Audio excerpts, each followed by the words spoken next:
All right, welcome to Audio Workstations. We are in week 2, and we are going to be talking about the remix tonight.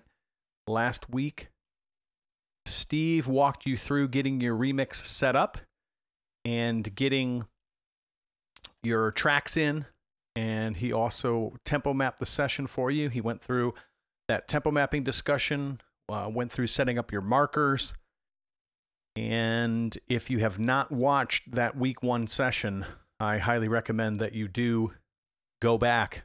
Definitely stay in the room tonight, but definitely go back and watch that archive. So if you're coming into the archive on week 2 and you have not completed the archive for week 1, you need to go back and watch that. And as both Steve and I will tell you, one viewing of the archives is good, but your best benefits will come from multiple viewings of the archives. So if you have watched the week 1 archive after you get done with this class, highly recommend that you go back and watch that week 1 archive again. Yes, it does take some time, and yes, it is somewhat time consuming, but you just get so much out of a second viewing of those archives. That's all I can say is that's going to be highly beneficial for you. So let's jump in and just check out our remix guidelines here real quick. I know Steve walked you through this document. I'm going to take you back through another trip of this document and just refresh your memories on a few things here.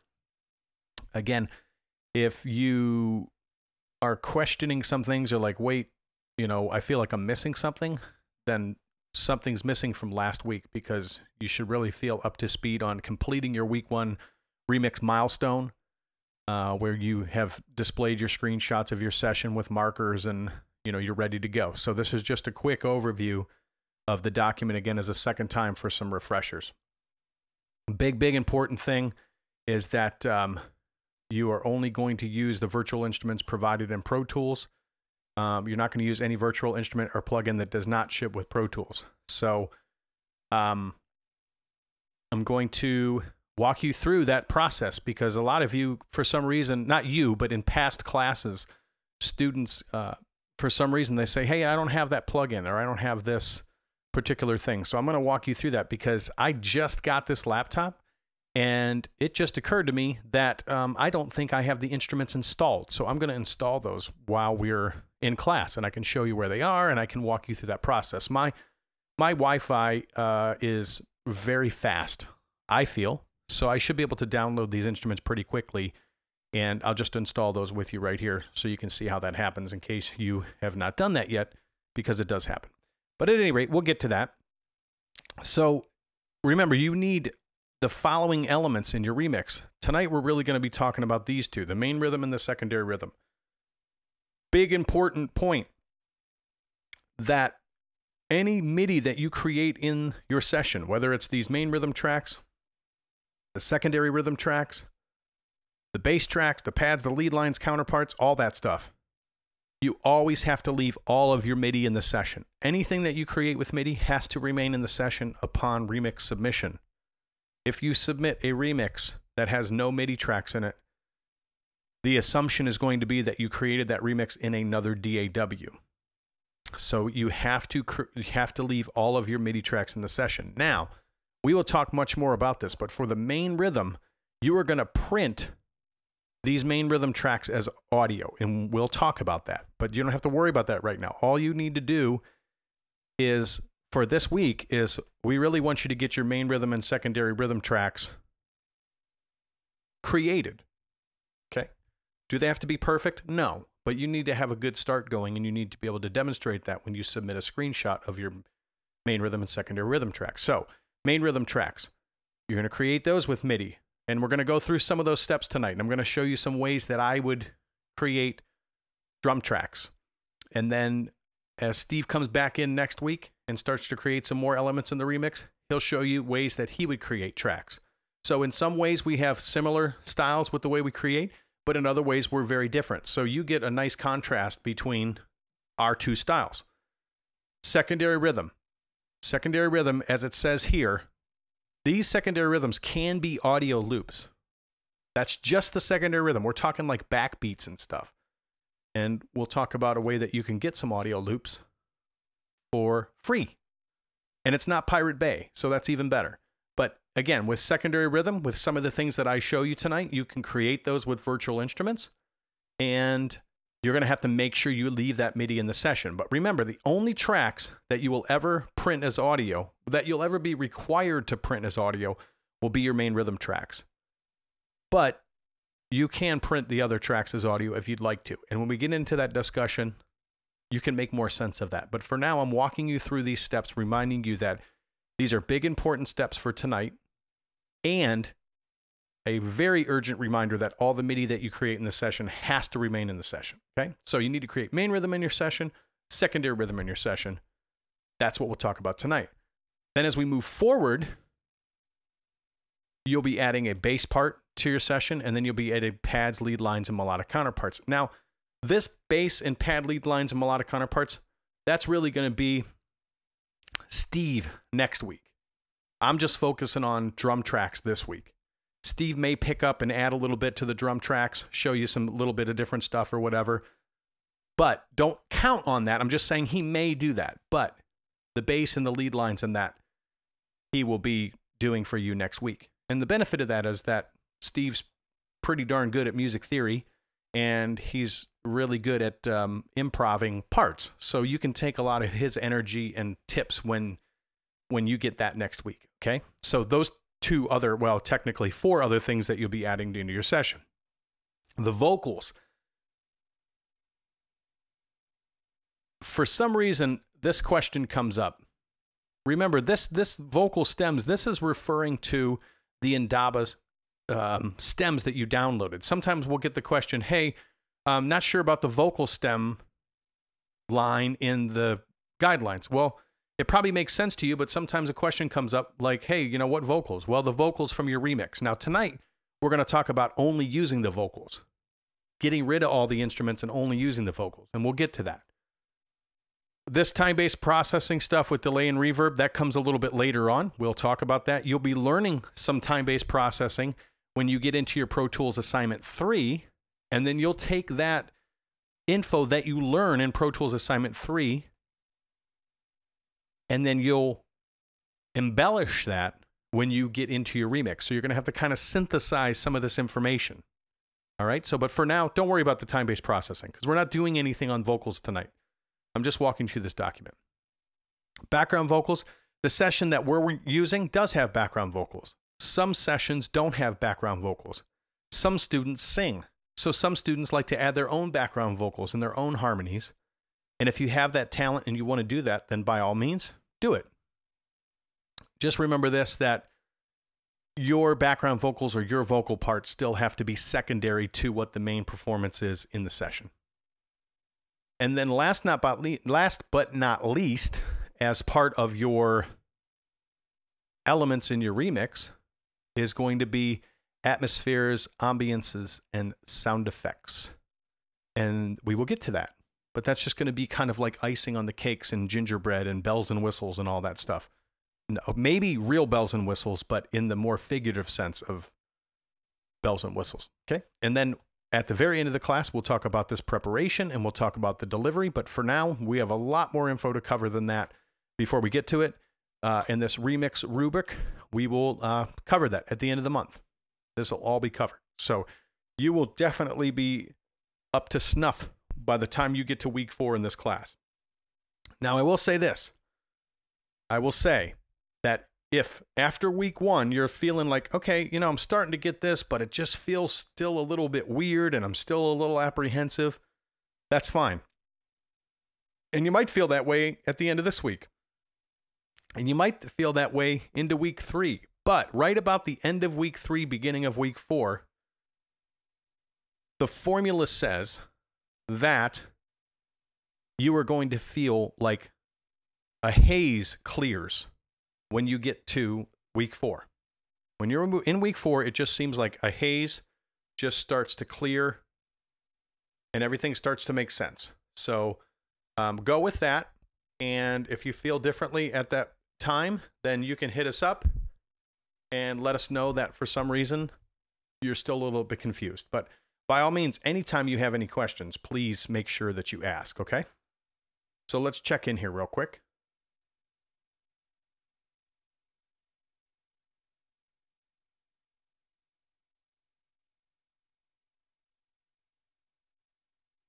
Yes. Is your name, is it Cephas?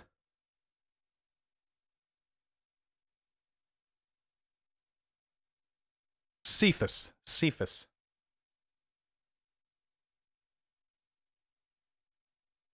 Okay. So you were asking about hide the MIDI tracks? Yes, absolutely. And we'll talk about that when we start printing things off as audio. We will start talking about the ability to hide those tracks and get those over into the tracks list. So absolutely, 100%. Okay, well, let's do this real quick because I'm going to show you something. This is what we call serendipity right now. What I'll call serendipity. So if I go in here, if you look in, let me create a instrument track. Now, what I'm going to do is take you through this process of installing these plugins quickly, and then I'm going to backtrack. So I'm only creating the instrument track right now to show you that I have no instruments in this column right here, in this list. I have no instruments. So that's my first clue that I'm missing something, all right? So what I need to do is I need to go to my Avid account.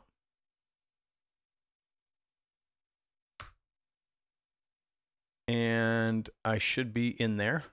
I do not want to give feedback. And I'm going to go to My Products and Subscriptions.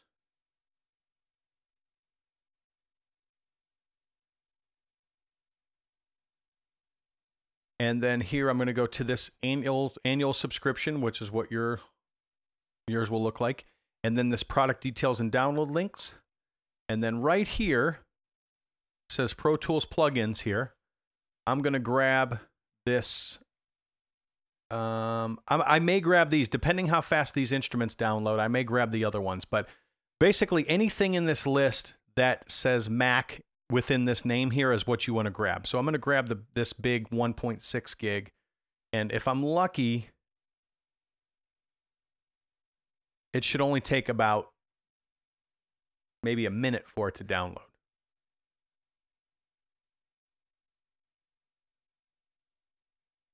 Okay, so while that's doing that, let's come back. So this instrument track here, I'm just going to take this instrument track and I'm going to push it down to the bottom of the session and I'm going to hide it for now. Now, I might forget that I hit it and I might create a new instrument track, but if I remember, that'll be awesome. Okay, so the state of this session is pretty much the way that Steve left you last week. Steve did some tempo mapping. The only thing that I did different was that Steve let me know that he had only tempo mapped to about bar 27, I think it was.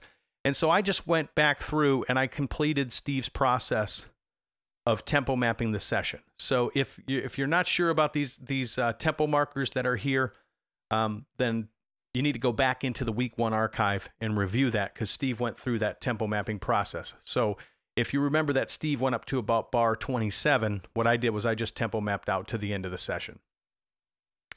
So other than that, the session is the same.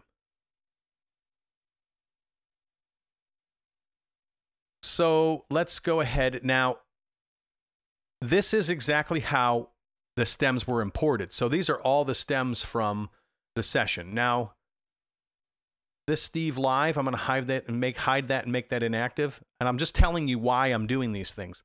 This track is the track that I believe Steve used as his mic input. Steve, if I remember correctly, has the Focusrite Sapphire. So what he does is he uses that as his mic input. And so I don't need that.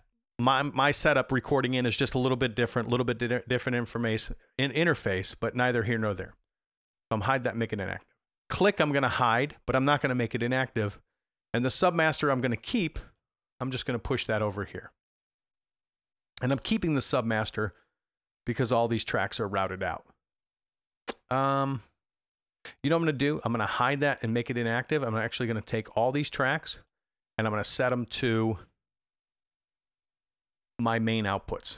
Okay, because this is really how it would look on your system. So I'm going to take these and set them to monitor 1, 2, and we should hear this coming out of the session. Yep, okay, good. Now, I'm only organizing so I can basically hide all these tracks. So I'm going to take, here's my vocals here. Now I want to select these tracks. I'm going to hold Command and select the other tracks. So I'm just holding Command to select these different nameplates. I'm going to grab that track plate and I'm going to basically clicking and dragging and moving all these tracks out to the right. And then I'm going to take all these tracks and I'm going to hide them and make them inactive. Those are all the original tracks in the session. Now, look, those are up here. Those are up here. I'm going to take those and just drag them down to the bottom of the session here. So those are just the inactive tracks that I'm not using. If I show those, see they pop up at the right side of the session, but I don't need those. So now I just have vocals in my session. This is just the vocals from Indaba in my session. So let's jump to, say, bar 11.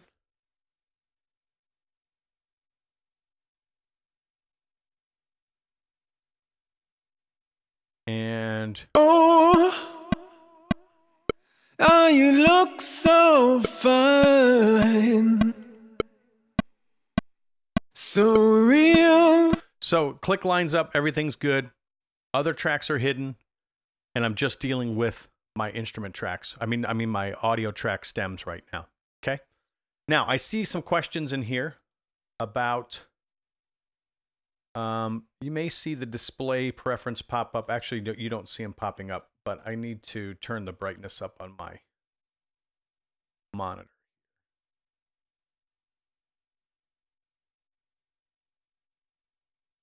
Okay. Question came in about legacy plugins. Let's see here. Where's the legacy plugins?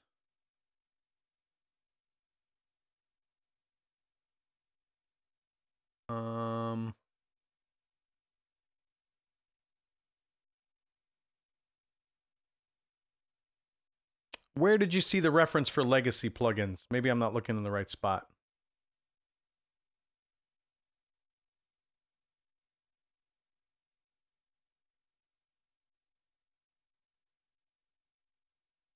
Okay, so at any rate,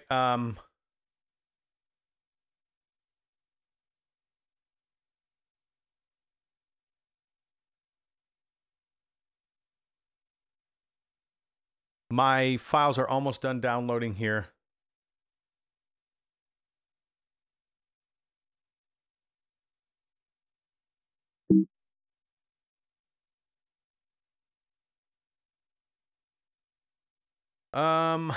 Maybe I'm drawing a blank here. I'm not sure about that. But I can get an answer for you, just not right this second. Okay, so let's say open when done. So it's going to open in 2 seconds.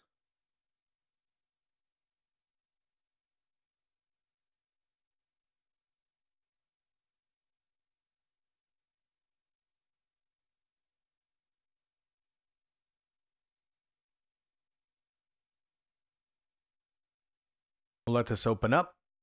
And this is a fairly quick process. So now that I've got this set up the way that it is, I'm going to do a save as. I'm going to say save as. And I know Steve uses save as and talks about save as a lot. So I'm going to say week 2. And we're going to call this lecture. Not in all caps. I'm not an all caps fan here. Lecture demo. So now if I go back to that other session, it'll look the way it looked before I made all these changes. This, anytime you're installing something, you may have already experienced this. This takes a little bit of time for this verification process. But it will go quickly once that's done. So I've got that set up. The other ones that we would install, like I said, would be these Mac installers here. Now,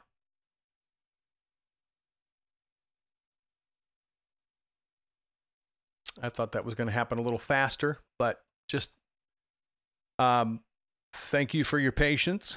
We'll get this going. I'm going to start working on some drum tracks here in just a second. Yeah, David, I still, unless I'm just not seeing it. I'm even doing a Command F for Legacy on the page, and I'm not seeing that term on the page.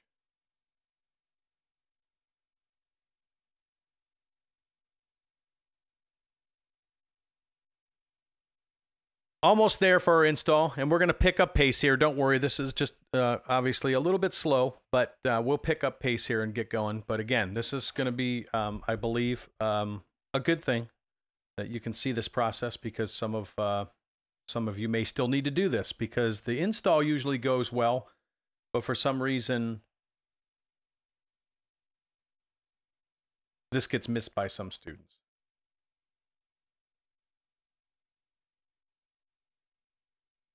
Okay, so I've got the first Air Instruments bundle, so I'm going to double click. Runs just like a regular installer. Just doing all the agree and all that stuff, and I'm going to click continue. 3 gigs. Password.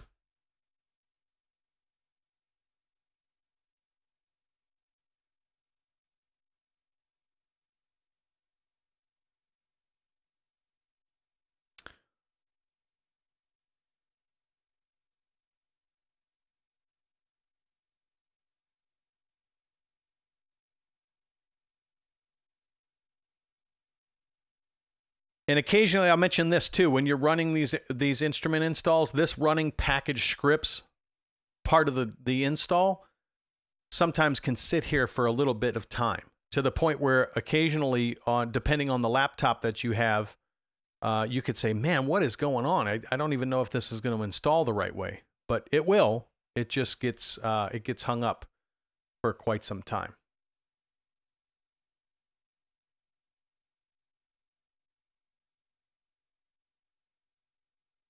That's interesting, David. Let's try that. I took Safari out of my dock, but David, I believe, is saying that he's using Safari and wondering if maybe it's showing up different, which actually would be very interesting, because Safari is built on Chrome. But you never know.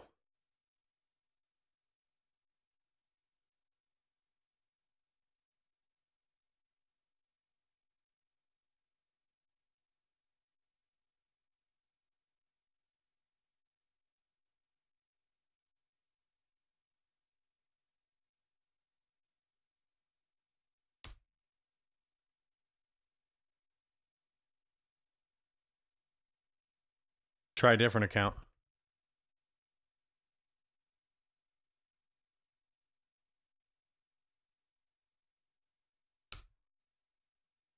I don't know why.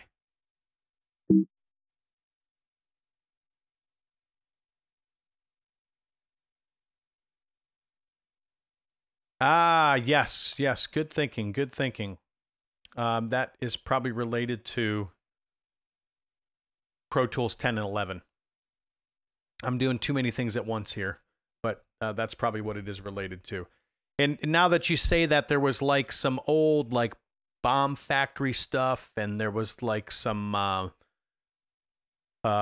meter bridge or metering plugin or something, but those are all, if I'm thinking correctly, those are all 32-bit plugins, and Pro Tools is now a 64-bit platform, so that those won't be compatible with Pro Tools. So guys, thanks for the collab there. I'm glad we got that going. I appreciate that. All right, so I'm going to go ahead and move that installer to the trash, and just because I know it's going to go quickly, I'm going to grab Expand 2, and I'm going to grab this Air Effects bundle, and I'm going to quit Pro Tools. So I'm going to say I'm saved. I'm going to close Pro Tools. Now let me show you this. Look, if I close these windows, I say, oh, I want to close Pro Tools, and I close these windows, Pro Tools, the session is still open. So Pro Tools is open and the session is still open. Because if I go to Window and do toggle my mix window, edit window, see, they pop back up. So closing the windows doesn't close the session. You actually have to physically close the session. It's going to say save. I want my windows back up. I just hit Command equals and it brings those windows right back up. So I'm going to save, and I'm going to close the session. And I need to quit Pro Tools because I need those plugins to load. The ones that I just installed. I need those to load. Now, first Air Effects bundle, that downloaded. So let's go ahead and grab that, install that.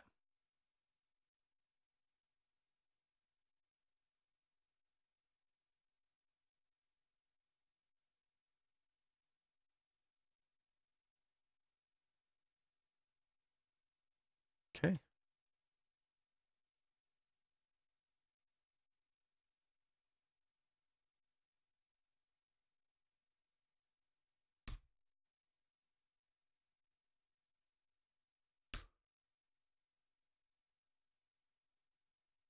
I probably bumped my caps lock. I have a keyboard that does not tell me when the caps lock is enabled. So I only know if my password starts really screwing up.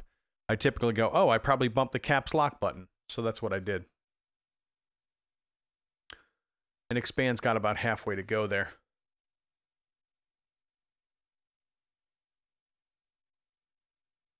And then the other one, I'll talk about it now since this is going to come up.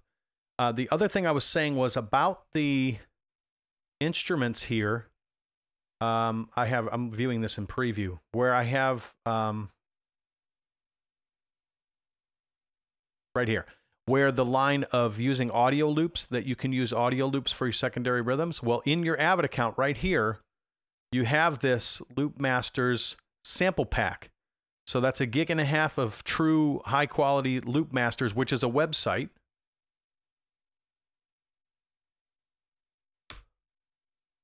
Loopmasters.com. This is the company that they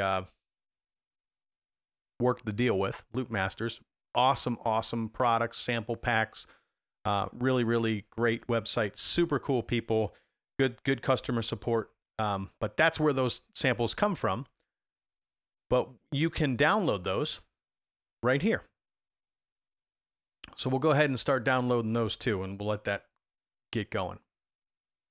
So remember, I grabbed anything that was Mac out of this list here for the Pro Tools plugins, anything in here that was Mac, and then I also grabbed this Loopmaster sample pack. So so that installation was successful, good. I move that installer to the trash. Expand's almost there, and our Loopmasters is almost there. So we're going to have a couple instruments, so let's boot Pro Tools again.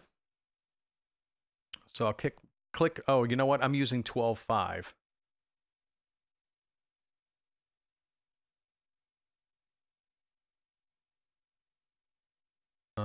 It's going to be on this page here.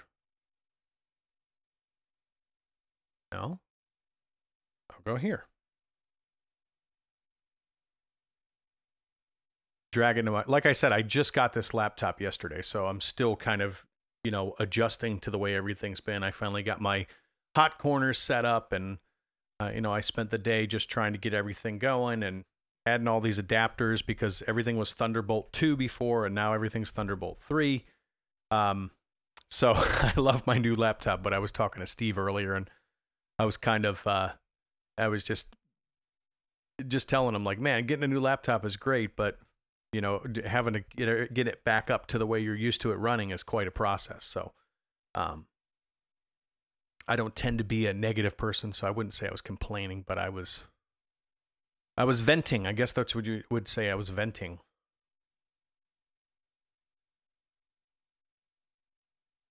Okay, so let's bring that instrument track back that we were talking about. Now, when I look in this list, there I've got a couple of those instruments. So the other one that's going to finish downloading is Expand 2, and then that'll show up in the list. And then we're also going to have to grab our Loopmaster sample pack. So let's see. What could we do to get started on this session? There's a big section all the way up through bar 11 that's just empty space in the session right now. So this could be an area for an intro. But what I like to do is I like to start right about where the first verse starts. Oh. And just kind of pick like an 8-bar section here. So just grab 8 bars. And it doesn't matter what track I'm on. Now, let's just talk about a couple Pro Tools functions here real quick, so you understand what's happening. When I make a selection in the session, so I use the main counter to go to a specific point in the timeline. And then these counters up here, which if you have a full-size keyboard, I'm hitting / or divide on the keyboard, on the numeric pad. You can't do this on the laptop, on the numeric pad, and it scrolls me through these edit selection indicators at the top of the session. So I can go into the length of this and type in 8, and now that gives me an 8-bar edit selection. Now when I hit play, you're going to notice that, and this is the default behavior of Pro Tools. When I hit play, my edit selection starts playing at bar 11 and it loops at bar 8. So this is kind of like cycle in Logic. And that'll play all the way till it loops back around. So let's do a 2-bar. Now the reason why this is working so well, making a 2-bar selection or a 4-bar selection or an 8-bar selection, is because the session has been tempo mapped. So if Steve wouldn't have tempo mapped the session, these selections wouldn't have made any difference. But because it's been tempo mapped, now I can go in and say, here, I want to play 2 bars, and that'll play exactly 2 bars. Oh, you look so... Okay. The reason why it didn't loop around is because loop playback is not enabled. If you look at the play button here with the play flag that is showing in front of it right now, if I right-click the play button, I can enable loop playback. In the options, there's also the option to enable loop playback. And if you're a shortcut enthusiast, you can use that shortcut, Shift-Command-L. My habit is to right-click the transport.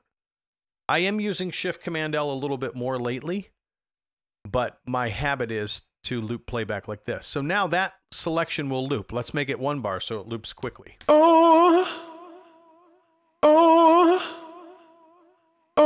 Okay. Now, the reason why this is happening, where I make an edit selection and the timeline selection, we're in bars beats timeline. In the top left here, you can see I'm in bars beats timeline. Up in the main counter, I'm using a bars beats counter. So the reason why this is happening, when I move the edit selection, you can see that the timeline selection changes. So look at the counters up here. And this edit selection starts at bar about 36 here. And now if I make a selection at bar 13, you can see that the indicators move to show bar 13. So the timeline selection at the top here is linked to the edit selection, which is this button right here. That's enabled by default in Pro Tools. So when that's enabled, and you want that most of the time, anytime you make an edit selection, the timeline selection will follow. And anytime you make a timeline selection, the edit selection will follow. That can be really frustrating if that button's not active. Let's run this real quick.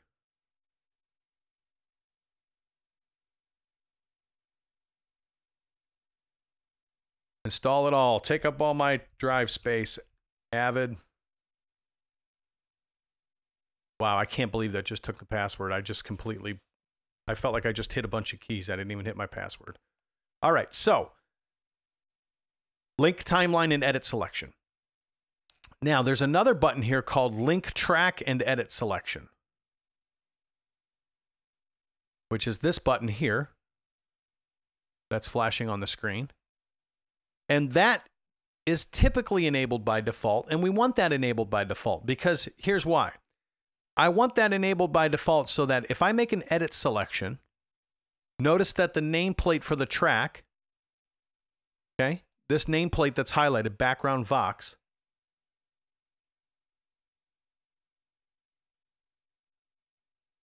that is highlighted. So watch when I select on the track below. Now the nameplate is highlighted on the track below. So this link track and edit selection gives me the ability to make an edit selection on any track and then go click. I'm sorry, let me say it this way. It allows me to make an edit selection on any playlist, and then the track selection will match. So now if I click this background Vox track up here, that edit selection that you see on the red clip moves up to that track. So the edit selection is linked to the track selection. So those two buttons are enabled by default. For one reason or another, they could get disabled, but you want those enabled by default. One more button. So we got link, timeline, and edit selection. You want that enabled. We've got link track and edit selection. You want that enabled. And then we have this little fella right here. Insertion follows playback. So let's do this. Let's go to bar 11. And let's use our length indicator to say a 2-bar selection. So I'm looping a 2-bar selection here. Now I'm going to hit play, space bar. Oh, you look so. Oh. And now I'm going to hit the space bar to stop. And look, I lost the edit selection. Because this button, insertion follows playback, is enabled. Most of the time, you want that button disabled. The reason why, if you're going, hey, wait a minute, he just pointed to that button and it was disabled, it was turned off. How did it get turned on? Because the letter N, N, as in Nebraska,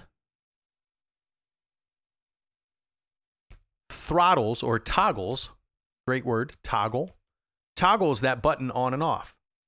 And so when you hit spacebar, sometimes you bump that with your finger. Oh, you look so. And it enables that button. And so you can actually enable and disable that in real time. So if you make an edit selection and you hit play and you notice that insertion follows playback is enabled, just hit the letter N. You look so fine. And now you can hit the spacebar and you don't lose the edit selection. The other reason why we want insertion follows playback disabled is this. Let's go to bar 11. This is where his vocal starts. Oh. Okay. Now I'm not looping at all. I'm just playing it. Oh, you look so fine. And then when I hit spacebar, the insertion jumps back, or the playhead jumps back to bar 11 again. I like that. But if you enable insertion follows playback, you make it so the button is lit, bro. Now, when I hit the spacebar to play, watch what happens. Oh, you look so fine. Spacebar to stop. Now spacebar to play. So real. Awesome. So think about what's happening. The button is called insertion follows playback. The button is enabled. So what's happening is that flashing line that you see moving on the screen up and down, that I'm moving up and down on the screen, that when playback is at a stopped state, that flashing line is called the insertion. So since insertion follows playback is enabled, the insertion is following the playback. Real all around.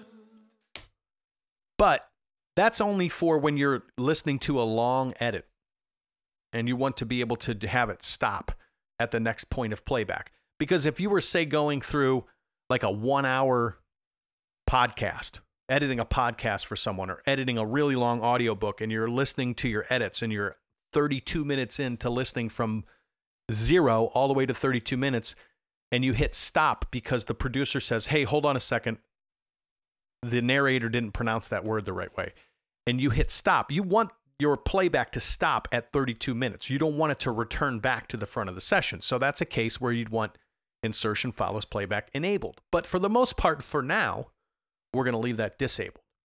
Okay? So I'm going to save this here real quick. Yeah, whatever. I'll just save. Close. Close. Move to trash. And I'm going to install this Loop Masters bundle here real quick.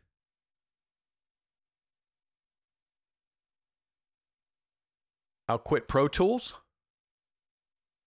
I have to quit Pro Tools and reboot so that all the plugins load. And then I'll load my 12.5. So, Michael Bounds. Yes, enabling Touch ID would make it faster. That Touch ID feels so Illuminati to me, it's crazy.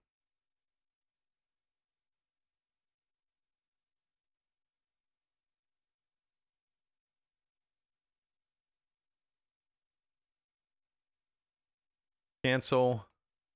I always check the playback engine whenever I boot. Okay. Hey, Benjamin, I'm glad you got the haha because I was mostly jesting. But I feel like somebody somewhere is collecting a database of fingerprints somewhere, you know? It's like, interesting. Yes, Apple has my permission to collect data to improve their services.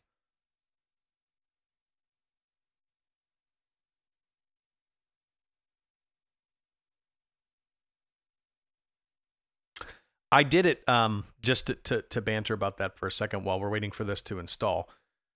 And just so we're clear here, I'm really doing this installation because I think it helps to see things get installed sometimes. So, you know, if you've already done this and, you know, you feel like this first part of our archive is taking a while to get started, again, thank you for your patience. But we get a lot of questions about installing and about these getting into the Avid account and things.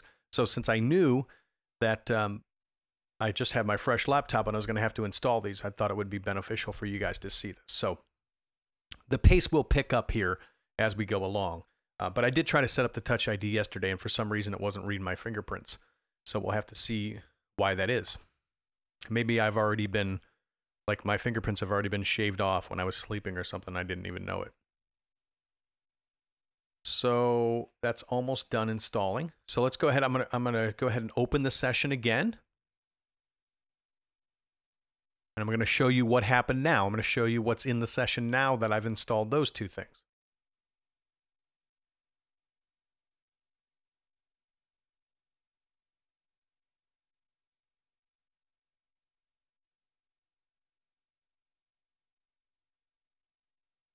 So now there's Expand 2. Remember, I had all these plugins, but I didn't have Expand 2. So now there's Expand 2. So these are all the virtual instruments that I should have installed. So I'm Gucci. Also, check this out. Look at the way I'm viewing my plugins. Oops, didn't want that right now. Look how I'm viewing my plugins. I'm viewing them all as categories. Now, these are what we call air plugins. These are the air instruments. But there's also plugins like air reverbs and air delays. So, and look, I've got some UAD plugins in here too. Well, I'm only looking at them by category. If I go into my preferences in my display preference tab here, so setup preferences, you can also get to it this way as well over Pro Tools preferences, geez. Here in the display tab, it says organize plugin menus by category and manufacturer. So default is this category. I'm going to change it to category and manufacturer. And look at this. Now I can look at my plugins by manufacturer. So now look, here's the Avid plugins. Here is everything that gets installed when I install Pro Tools. These are all stock Pro Tools plugins. I'm going to run this real quick.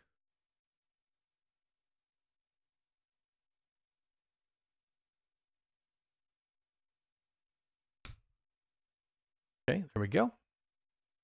So these are all stock Pro Tools plugins. And then here's the Air plugins that I installed while we were here in the class. So here's all the instruments and here's all the Air additional plugins. So I think this is 21 additional plugins that come as part of your Avid account and then those virtual instruments. So I like this way. I like to have it so that I can see all of my plugins by categories. And now that I'm starting fresh on my laptop and I'm thinking about the way this list looked when I had everything installed before, I know I've got quite a bit of work cut out for myself.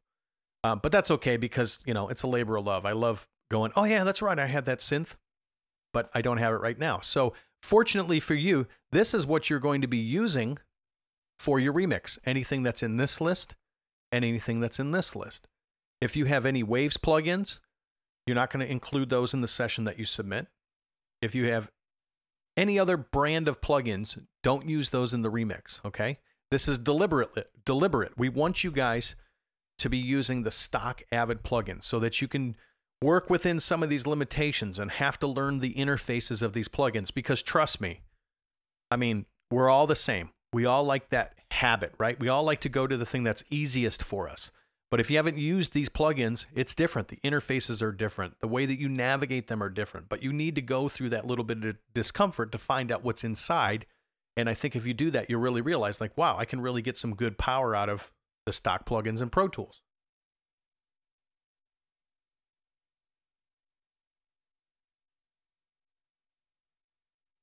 Okay, so what's going on? Oh, it's writing those files in. And I'll show you what happens when you install this sample pack, because it's really cool the way it shows up in your Pro Tools. So we'll do that. But now, while that's installing, we're at a point where we can go ahead and load. Let's do it this way. We're going to use Expand 2. Now remember, our discussion tonight is related to main rhythm and secondary rhythm. So, where do you begin? Well, it all depends. You might want to start out playing a drum kit. You might want to start playing a shaker as a secondary rhythm, or you might want to start out with loops.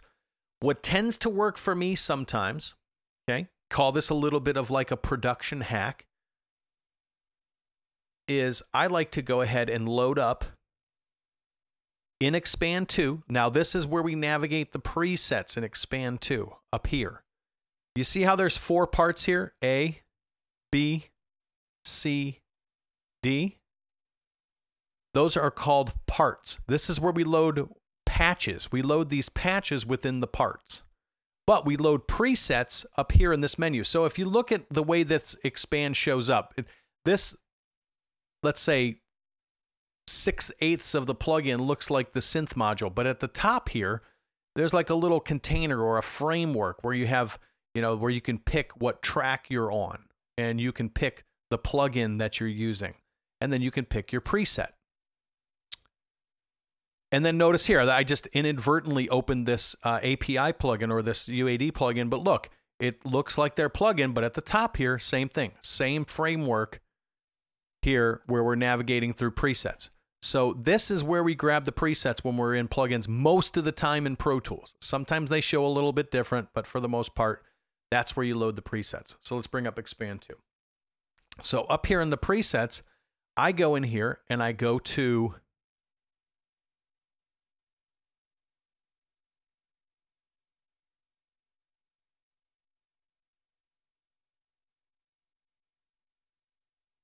loops.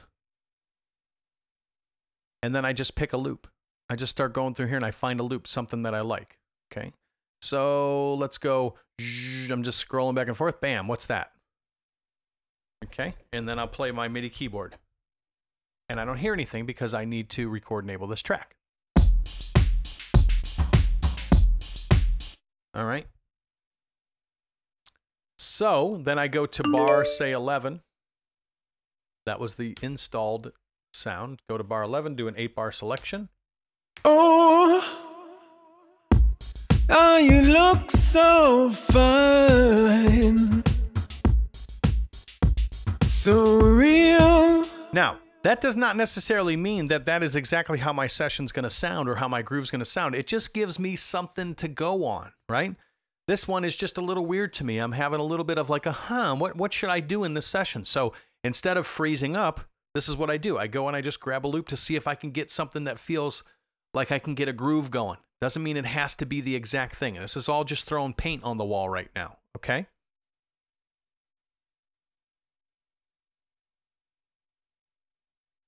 All right, let's go check something. So that was successful. Move to trash. And let's just see. Nope. A quick save, close, quit, and a reboot, and then we're good to go. Yes, David, thank you. I was going to ask you to follow up on that question because I wasn't quite sure what you meant. Absolutely, I'll go through that again. 100%.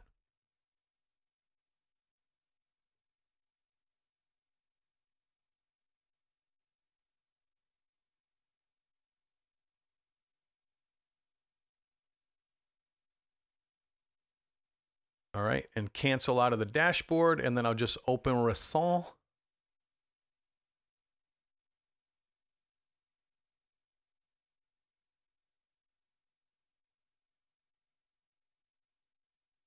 Okay, so what I did was I went right here, loops.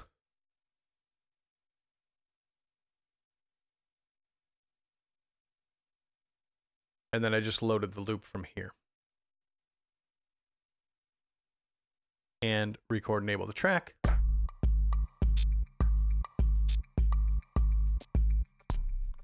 Now the cool thing is that these samples or this synth, we're key tracking. So we're playing this loop and we can go between C2 because look, it tells me sounds good between C2 and C4. The more notes you play, the more complex it gets. Check out different velocities. So I get a little info from the info window here.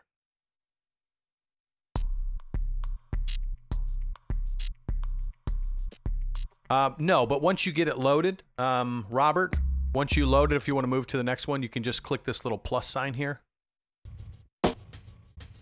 Or you can open this folder and then you can scroll with the arrow.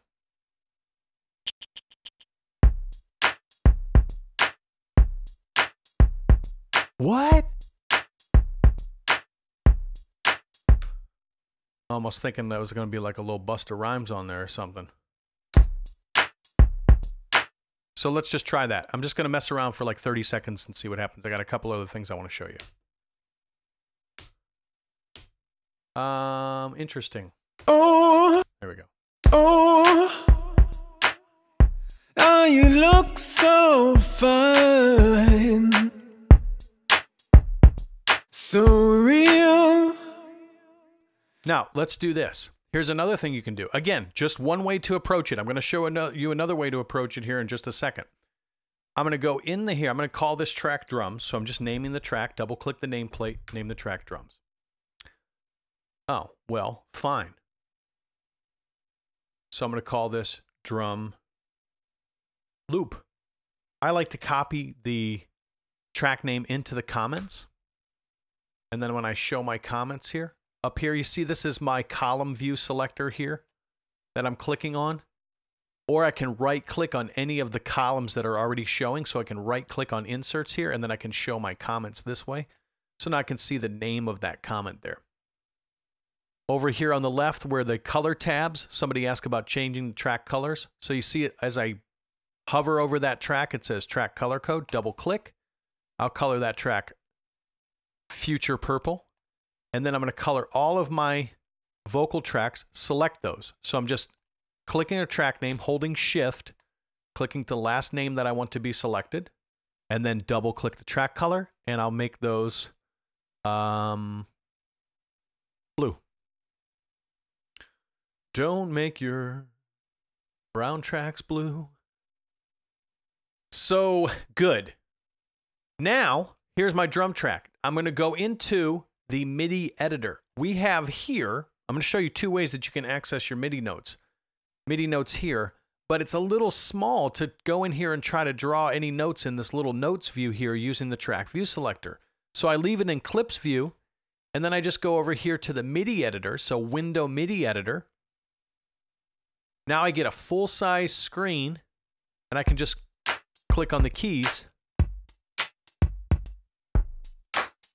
and see which pitch I like. Now, do we know the key? Is it in C major? Let's go to in Blaba,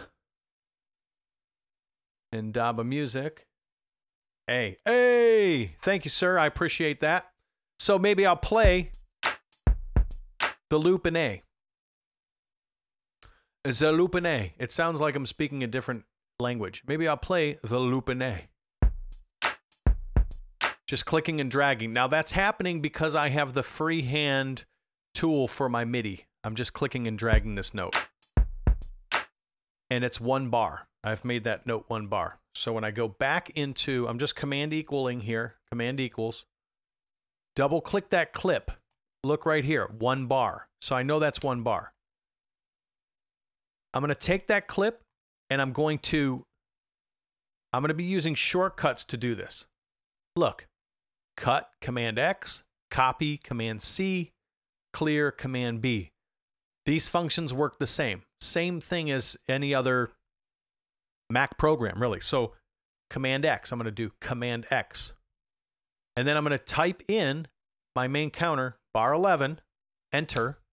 Now my insertion or my cursor is sitting at bar 11, and I can do Command V.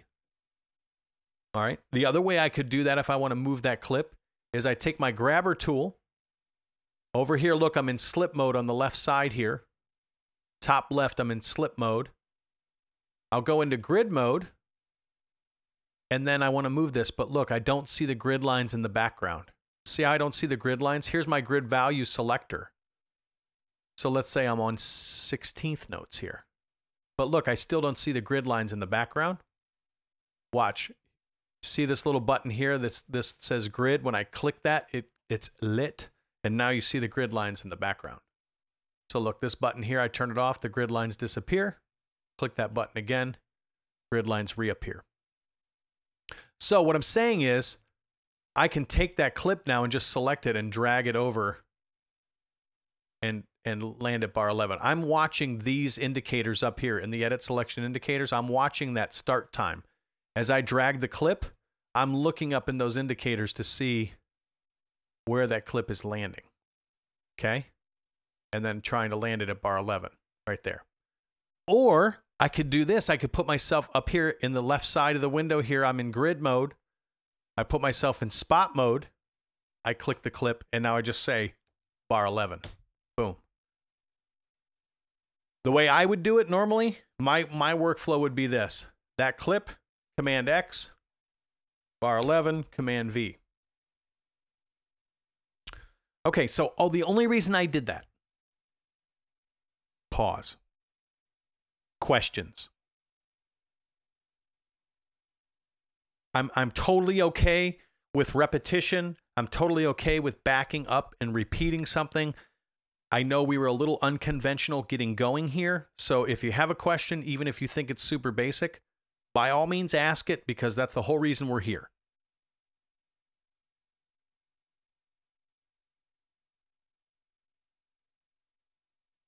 And if you're good, just give me like a BD for thumbs up or Gucci or whatever you want. My nephew's 15 and says Gucci all the time, so, you know, that's how I relate to him.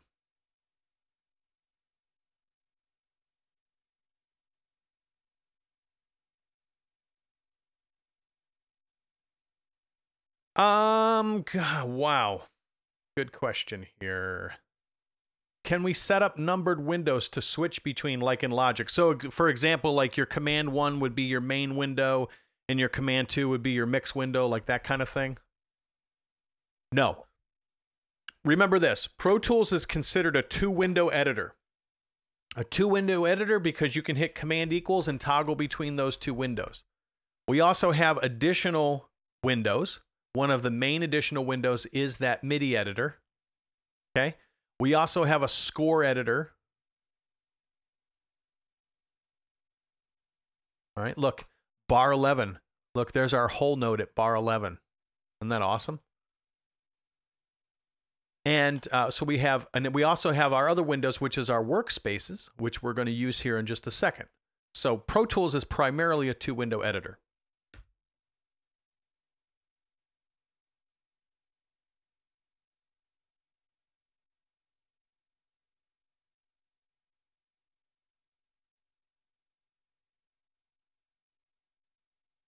And what you can do is, if you want to scroll between those, there's a command button, and at the top left of your keyboard, just to the left of the number 1 on your keyboard is a little squiggly line called a tilde. So if you held command and tap tilde, then you can scroll those windows that are open. Any of the open windows you can scroll like that. All right, so I've got my drum clip there, or my note written in for 1 bar, and it's on the A key. So I'm going to say that I'm playing that in tune or in pitch with the song. The only reason I did that is so that I can select that clip, and now I can hit play. Now let's make that a little bit longer. Let's go into the MIDI editor, and let's take our trim tool here, and we're going to drag that note out so that it's 4 bars.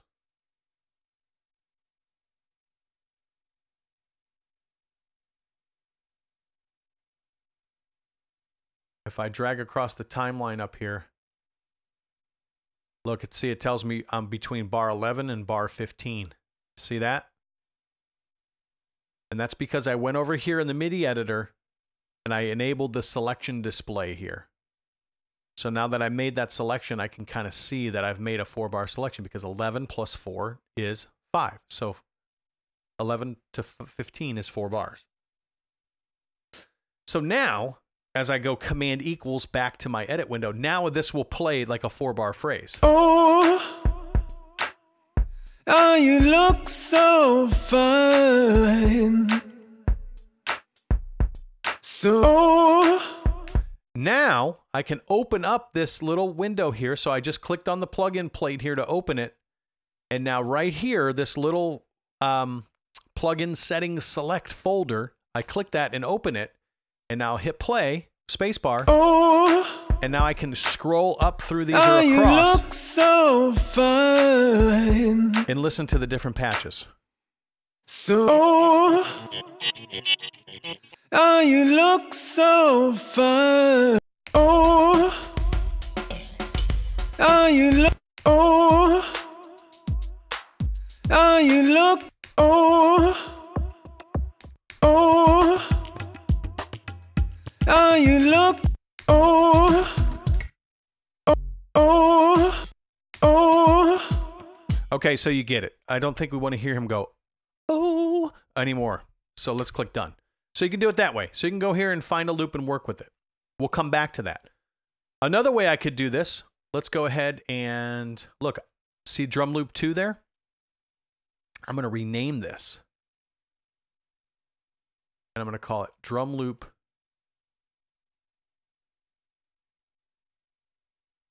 4 brads, 4 bars. So look over in the clip list here. Drum loop 4 bars. See it there? Now watch. Delete. Boom. Doesn't matter. If I ever want that back, I can just pull it right back out in the session, drop it right back there and use it again. But for now, I'm going to delete that. So go back here again, bar 11, 4-bar selection. Window, workspace. Okay, you see I've got these showing up in here. Those are the installers. So let's go to the Finder and let's see what's showing in the Finder. So what I'm going to do is delete, eject these.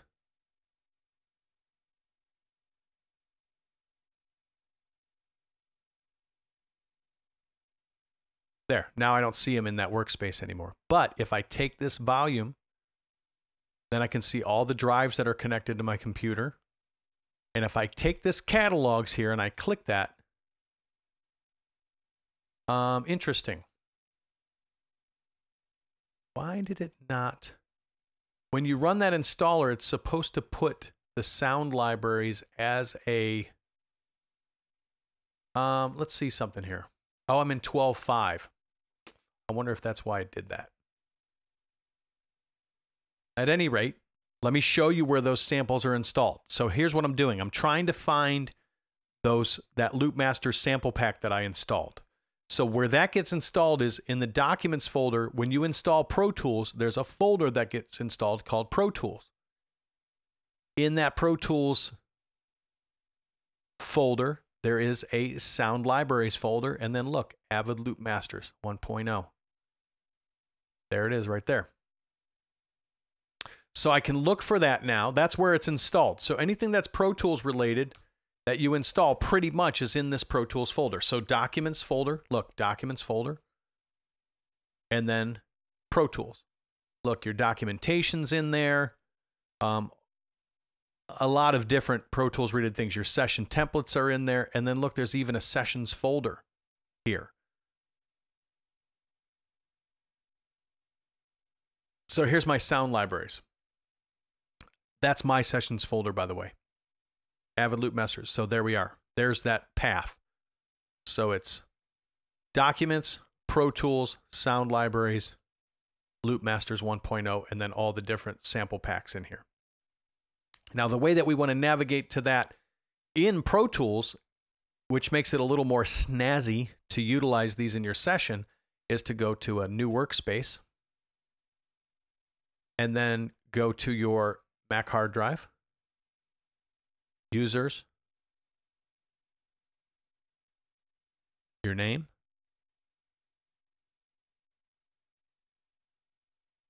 documents, Pro Tools,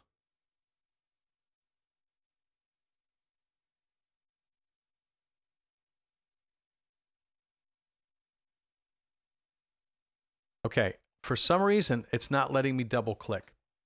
So what I'm going to do is this. Look, I'm going to say right click and then create catalog from selection. So this whole folder, I'm going to create a catalog here. I'm going to call this Avid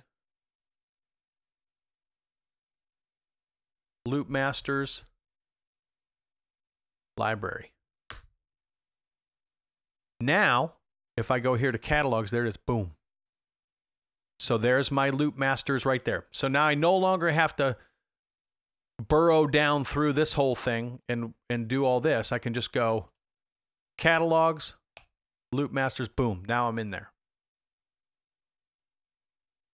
So now I can look through here. I've got loops and one-shots, bass heavy trap. Let's see what this is here.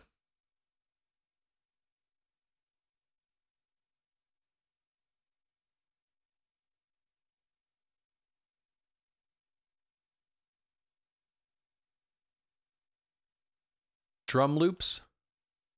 Okay. Close that window. Now, I'm going to hit play up here in the transport. Oh, bring that workspace forward here. oh, you look so fine. Okay, now one thing I want you to keep in mind is that when I have that workspace forward, anytime I hit play, it's not going to play the session. Okay, it's going to want to play a loop out of the library. So what I need to do is I need to bring my transport forward. From now on, whenever that window falls backwards, I'm going to use this shortcut. Option J. So Option J brings that window forward again. So I click on Pro Tools, it disappears. Option J, the window comes back. So what I'm going to do here is I'm going to click this little workspace here and make sure that I have spacebar toggles file preview. And I'm also going to enable loop preview. Now when I listen to one of these, it'll loop around. It won't just play it as a one shot, okay? So now I can hit play on the transport to play the session. Oh, oh, you look so fine. And spacebar to play the loop in the workspace. Okay, now you're going to notice something here though. So I'm going to hit the transport here, play the session, and now spacebar to play. Oh, you look so fine. To play the loop. So, oh, you look so fine. So it's not playing in time though with the session. Well, fortunately, Avid thought about that. So right here in the workspace at the top, there is a little metronome that is turning green right now. That is called conform to tempo. And it does exactly what it says on the tin. That will conform the loop in the workspace to the tempo. If you right-click this conform to tempo, there are 4 algorithms here. These are called elastic audio algorithms. So these are based on, polyphonic is the default, which is a good default, but you can also pick based on what you're listening to. So since we're listening to rhythmic elements, we're going to pick this rhythmic algorithm. The algorithm, it just makes itself a little bit more sensitive to, or it's an algorithm that's a little bit more sensitive to the transients that appear in drum tracks or drum loops. So that's why we're using it. So now I hit play. Remember, I still have my edit selection up here, my 4-bar edit selection. That's why it continues to loop. Option J to bring that workspace forward. So now I'm going to hit play on the transport, and then I'm going to listen to these loop by hitting spacebar. Oh, oh, you look so fine. And then I can hit down arrow to listen to the next loop. Sidebar, side note, light bulb tip. If you have a full-size Apple USB keyboard with a numeric pad, in other words, like an external keyboard from your laptop, you can hit the 0 key on the numeric pad, and that will act like the play key on the transport. Oh, and then I can use the spacebar to play the loop in the workspace. Oh, oh, you look so fine.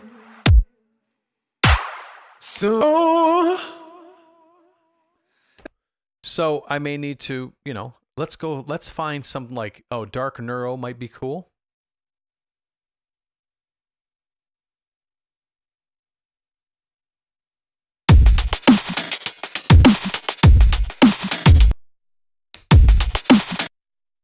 Oh, oh, you look so fine. Okay, a little too loud. Take the little volume slider here and pull this volume down like this. Oh, oh, you look so fine.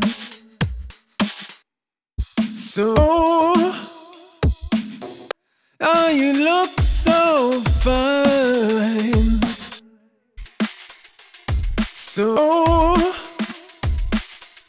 Oh, you look so fine.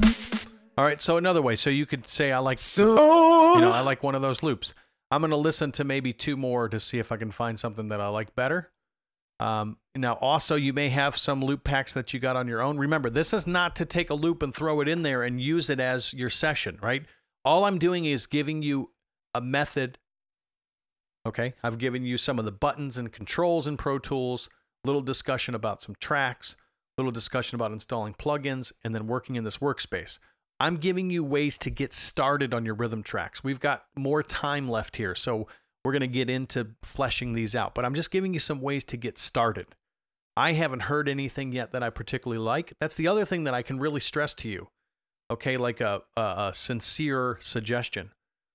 If you look at, just this little bit of time that I've, been going through the loops and expand and going through the audio loops in the workspace here, and there's been nothing that's just like really clicked or felt like the beginning of something. So in that instance, I might want to go and start to think more about doing my programming based off my MIDI keys and using those samples, which I could then get into that. Or I may go dig in a different folder in the workspace and get into that. But that process of, if we were doing this just me sitting here without going through, the other explanations, it could easily be 10 or 15 minutes of just, what can feel like noodling, and you can get really frustrated, like, I can't think of anything. Well, if you get like that, that's totally fine. Don't feel like all hope is lost. That's just the creative process. Some of you guys are good at that. Some of you guys already understand that. But I think that there's a lot of people in general that feel like if it doesn't just magically show up in the first 10 minutes, that there's something wrong with your creativity and somehow, you're just not good at that, or I'm just not good at that. Man, I've been here for a half an hour and I just haven't come up with anything. I'm just not good at this. It's not true. It's most of the time, it's a lot of painstaking process to get something exactly how you want it. And it's fleshing back over and over and rewriting and things. So as you get going, don't let this process be too frustrating. Just kind of go with the flow, especially since you're new to Pro Tools and you're just getting used to the interface and how things work. That can also be another layer of what could be overwhelm. And so you just kind of let all that stuff go, because this is the perfect excuse to be working on music. It's not like, say, Logic or Ableton or name the DAW that you might be good at. Maybe you're good at those, but you're not good at Pro Tools. So it's not as the same thing as where you're in your vibe in one of those other DAWs. You're in this process of like your left brain is going through this, analytical thing, and your right brain wants to be creative. And every time you think you can be creative, all of a sudden your left brain has to kick in and think you through the controls and the functions of Pro Tools. That's why I say things don't click really until like the end of the third week, beginning of the fourth week, because then you're used to all these concepts and you're not having to consciously process everything. So take that slow, methodical, somewhat feeling like resistance trudge through this initial steps. If it feels that way, take that as progress. Take that as growth. Don't take it as a frustration. Don't take it as there's something wrong with me. Like if you're thinking like something's wrong with me, I can't do this. It's just the process. Okay, so let me go through a couple more of these and see what we find. So tech house, I thought there was some jungle. That's what I thought I was looking for. I feel like jungle and this dark neuro about the same speed. Some dub wise. Let's see what we got dub wise here.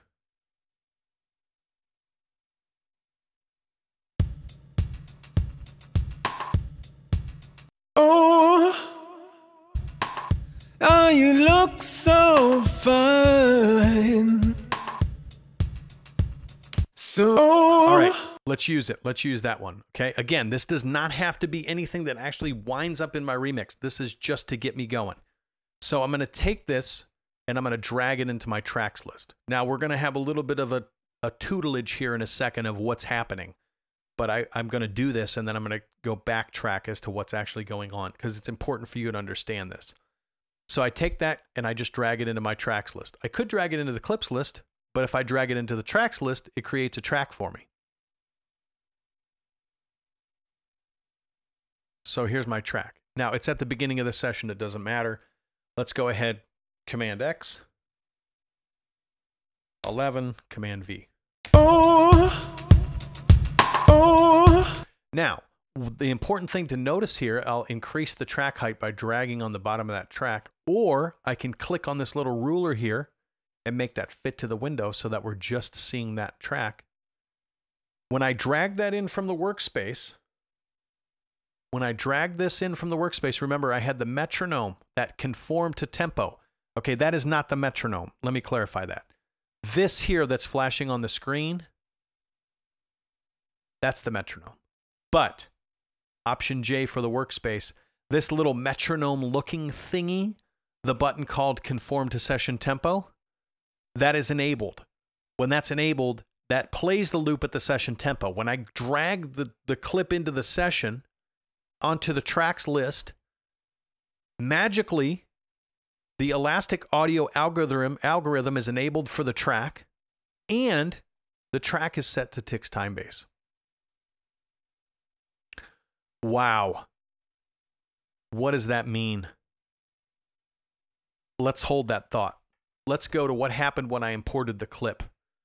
So over here in my session,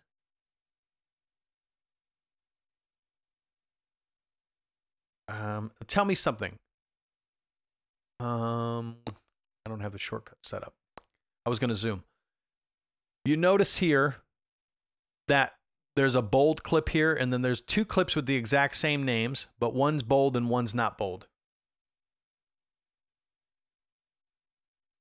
The one that's bold, watch this. Right click, reveal in Finder. And look, this is our session. Okay, that is the session folder. Remember I told you Steve gave me his session. And then inside the session folder is all the components that are part of the session. And then inside the audio files folder, that's where that file is. Okay, so what happened was that file got copied into my session. When I dragged that out of the workspace, it got copied into my session. But why? Why did it get copied in the session? So let's look at it. Let's take this, let's listen to this loop that's still in the workspace. All right? I mean, it's just a reference to the loop. But I'm scrolling across this list. I have a mouse with a scroll wheel, so I'm holding Shift and I'm pulling down on the scroll wheel. Or I can just drag this slider here. But what I'm looking for is the bit depth and sample rate. So right here, bit depth and sample rate, 24-bit 44.1. Let's find out what bit depth and sample rate cousin Steve set the session to. So set up session. I bet you it's 2448. Yep. Right there, 2448. So that got copied into my session. let's check something else here. Preferences, processing.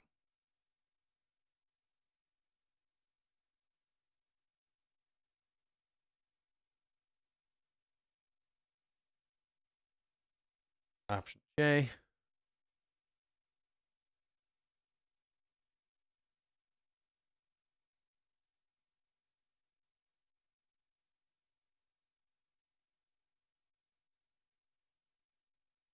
I'm going to try something here.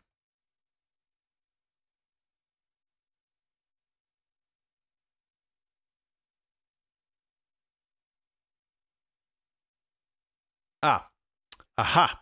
Here's why. I'm thinking. Watch when I turn this, watch when I disable this button.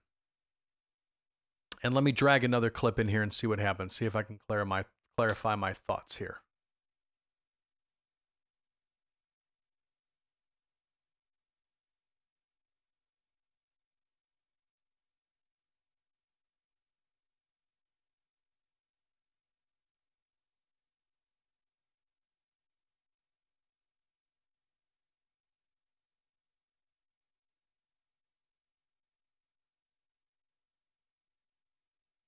Okay, I'm going to think out loud here.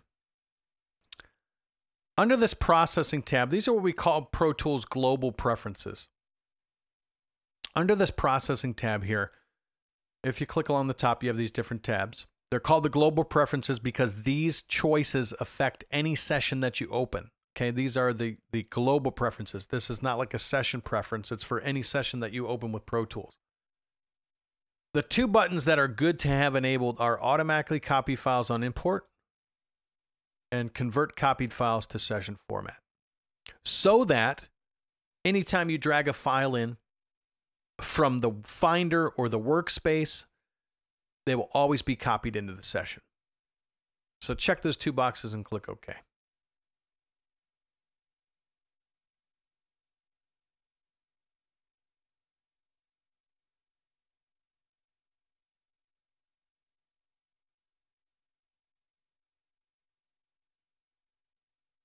Okay. Okay.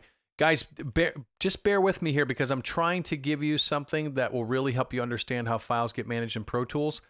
But I'm kind of noticing some strange things that I'm going to explain to you in just a second. But I need to import another file. Keep this wave acid thing in mind, okay? Keep that in mind as I go search around my drive for something else.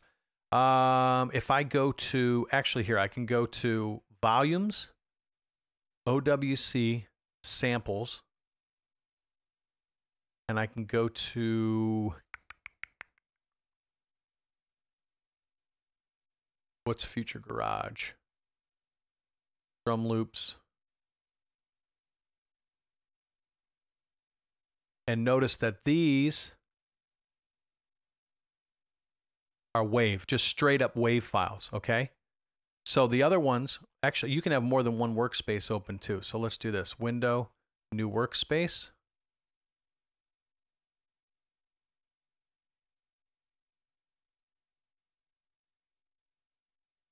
And what were you in, Dubwise?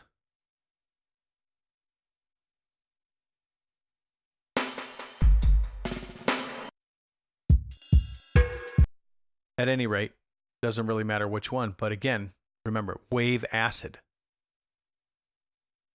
Okay, wave acid. So I'm going to go back in here and I'm going to disable these preferences here for a second. And all this is going to come clear. So just, I appreciate you guys taking the ride here. And I'm going to listen to a loop. Okay. And I don't care what it sounds like. I'm just going to drag it into the list here. So there it is, that loop that I just dragged in. Now right click that and reveal it in the Finder. Imported.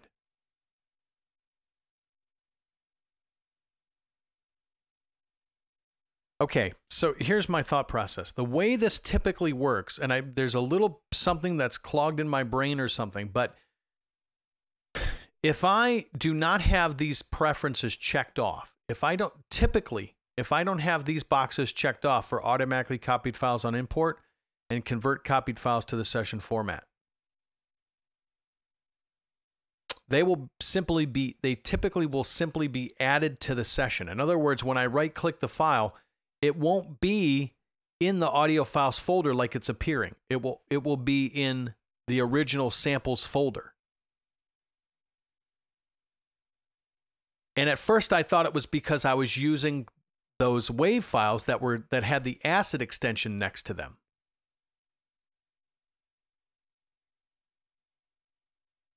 Right? I thought it was because these files had the ACID extension next to them. But I dragged in these files that don't have the ACID extension next to them, and they're still importing into the audio files folder of the session. And that is just a behavior that I have not seen. And if this was Pro Tools 12.8 or 2018, the newest version, it would maybe make sense to me because so many things have changed. But this is 12.5. So I'm a little just flummoxed, as it were. Let me find one more thing. Just bear with me here. And if you need clarification as to what in the world I'm doing, just tell me, because I'm a little myself confused right now. But we'll make it through here. So I'm going to go samples. And I'm looking for... No, not that one. This one. Music. Samples. These. The reason I'm going into this folder is because these are 2448. These files are 2448. I want to show you that. They're ACID 2, okay. And I'm just going to drag anyone in there. Doesn't matter.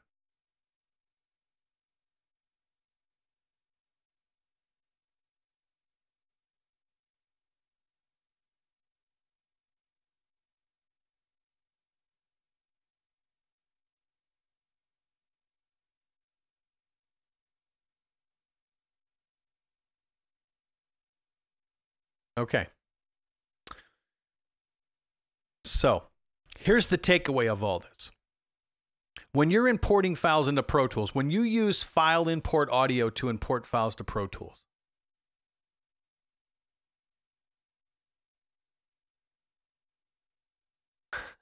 there's so many crazy things happening right now, guys. I'm so sorry.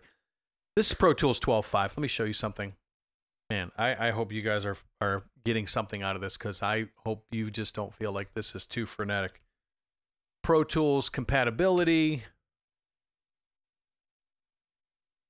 Check this out. I am on High Sierra. Okay, I am on Pro Tools 10.13.3 on this laptop. Pro Tools 12.5 right here says that it is tested and qualified Pro Tools versions with various Mac OS versions. Okay? 12.5 is compatible up to 10.1.1, which may be something like Yosemite. I am on 10.1.3.2. That's why when I'm going to use this function, File Import Audio, that I'm getting this assertion error, because this version of Pro Tools 12.5 is not supported on High Sierra. Okay? So I can't even get into that window right now to show you that, and maybe you saw it when maybe Steve showed it to you last week, I don't know. But for now, what I'll tell you is that if you go look in that dialog, if you go to File, Import Audio, there'll be a dialog that pops up. And you'll be able to select files, and then you can import files by adding them or copying them into the session. And we always recommend to copy them into the session. But when you import files using the Workspace browser, or you import files using the Mac Finder, when you go to drag those files in, they will be added to the session. Now, here's the nuance. They will only be added to the session if the bit depth and the sample rate match the session. So remember, this session is 24-bit 48K. That file, that heaviosity loop that I just dragged in, this adrift, when we reveal this in the Finder, look, that's a 2448 file right there. So that's why that's only being added into the session. But when I'm going to drag those other files in, those sample rates are 44.1, and the session sample rate's 48K. So those are being converted to the sample rate. And I see here that Michael I saw his comment, says it's because of the conversion. So you're absolutely right. So here's the deal. The reason why you want to check these two preferences off for automatically copy files on import and convert copied files to session format is so that anytime you drag a file that is of the same bit depth and sample rate as your session, it does get copied into the audio files folder. So check it out. So here's the heaviosity files. These are the ones that are 2448. And I'm just grabbing any one and dragging it into the clips list here. And I'll right click that and reveal it in the Finder. And look, there it is in the audio files folder.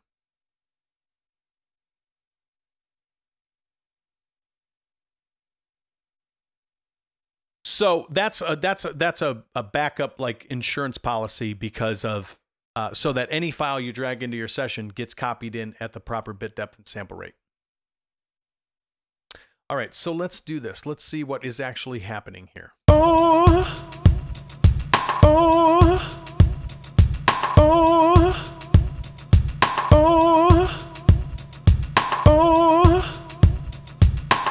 Okay, so nothing to write home about there, but I'm like, all right, well, let me do some quarter note kicks. Let me do that. 4 on the floor kicks. I'll start with that. So do I need this? No. Remember, all I said was I was giving you some way to get started, something to give you a vibe to get going with. So that was the second way. The first way was using the drum loop. So I'm going to go ahead and I'm just going to delete this track. I don't even need it. You know what? I'm going to hide it and make it inactive.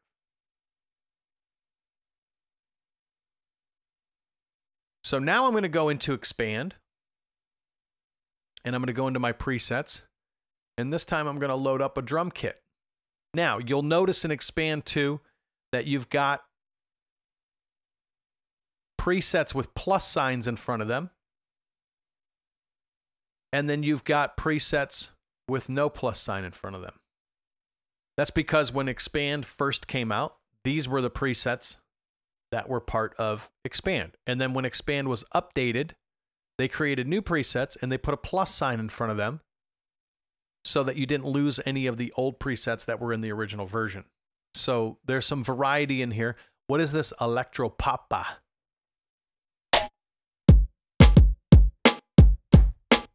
Okay, kind of boom bap-ish. That's fine. So let's use that. Let's see what's happening here. Wait a minute. I never made that inactive. There we go. Now it's hidden and made inactive. Hide and make inactive. Make inactive? Oh, that's nice. How about this?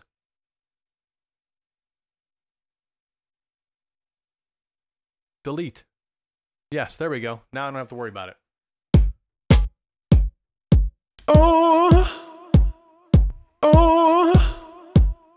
I'm just going to do kicks, okay? I'm just going to do the kick for now.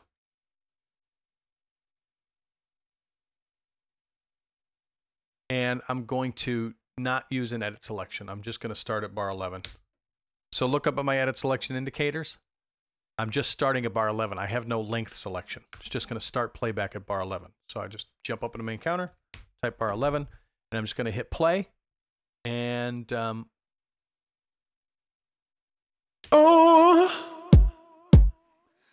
you look so. I got my keyboard way under the desk here. I got to slide it out a little bit. It's on a drawer, but I'm hitting the table instead of the key. Okay, So now I want to go ahead and record. I'm going to record my first kicks here. So very simply, what I need to do is I just need to go ahead and record enable up in the transport and then hit play. And then that starts me recording right away. But if you look up here in the MIDI controls at the top, up here where you see count off flashing, I can give myself a 2-bar count off. I could change that here. All I'm doing is right over this 2 bars, I'm double clicking. And then I could say a count off only during record for whatever number of bars. So I like it on 2 bars. So I could change it to 1, 21, 21, 21. But I could just say 1 bar, but I'm going to say 2 bars. There we go.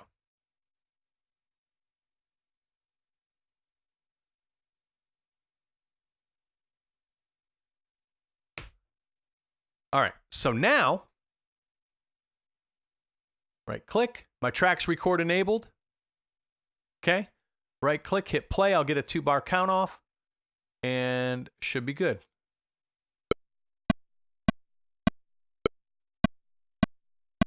Oh, you look so fine, so real. All right, now undo that. Maybe I want the click playing because I have a click in the session.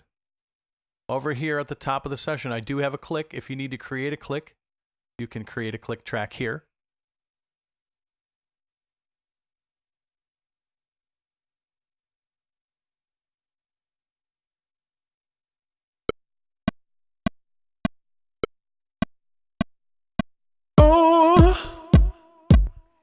Oh, you look so fine, so real. All right, good. Kicks, that's fine. Now, I select that. Look, it's a 5-bar clip. Well, there's a couple ways I could trim this down. I could take my selector tool, and I could click here at bar 15, and then select back to the front of the clip. And if you look up here in the edit selection indicators, I have an even 4-bar selection because I selected that with the selector tool, like that. And I'm verifying it up in the edit selection indicators. Or I could just do it right up here. I could say bar 11 to bar 15.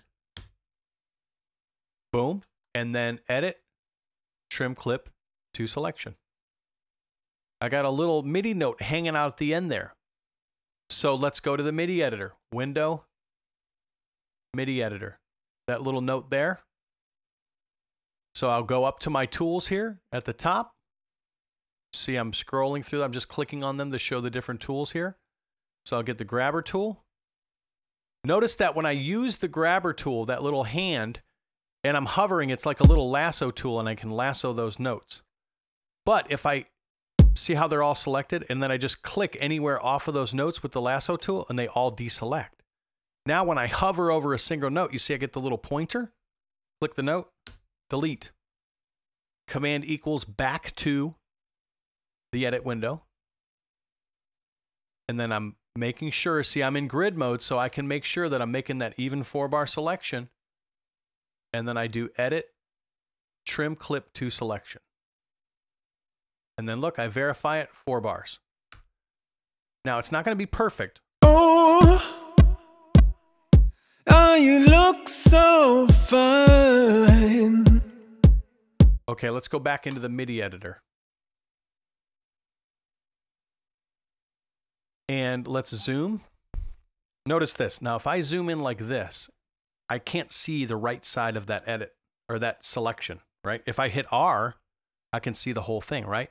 But how do I use all my real estate? So if I zoom in and now I hit Option F, it centers my edit selection.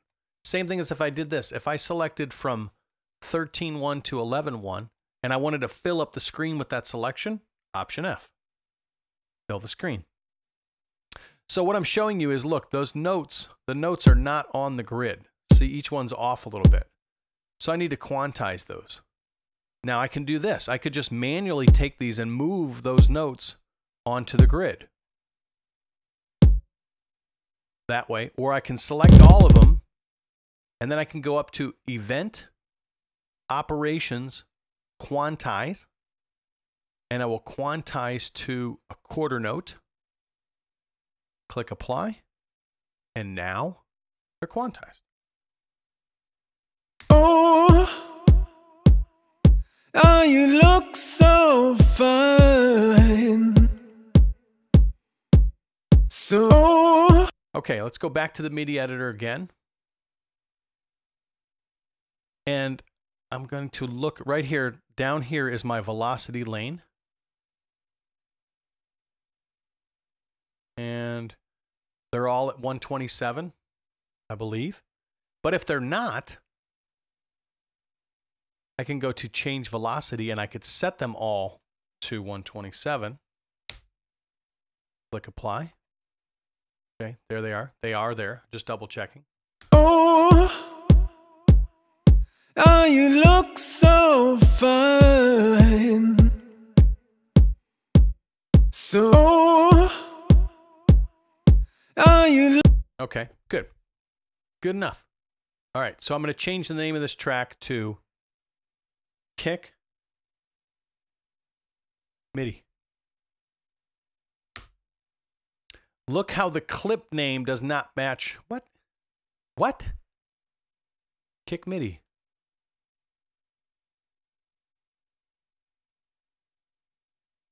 Do you see this craziness?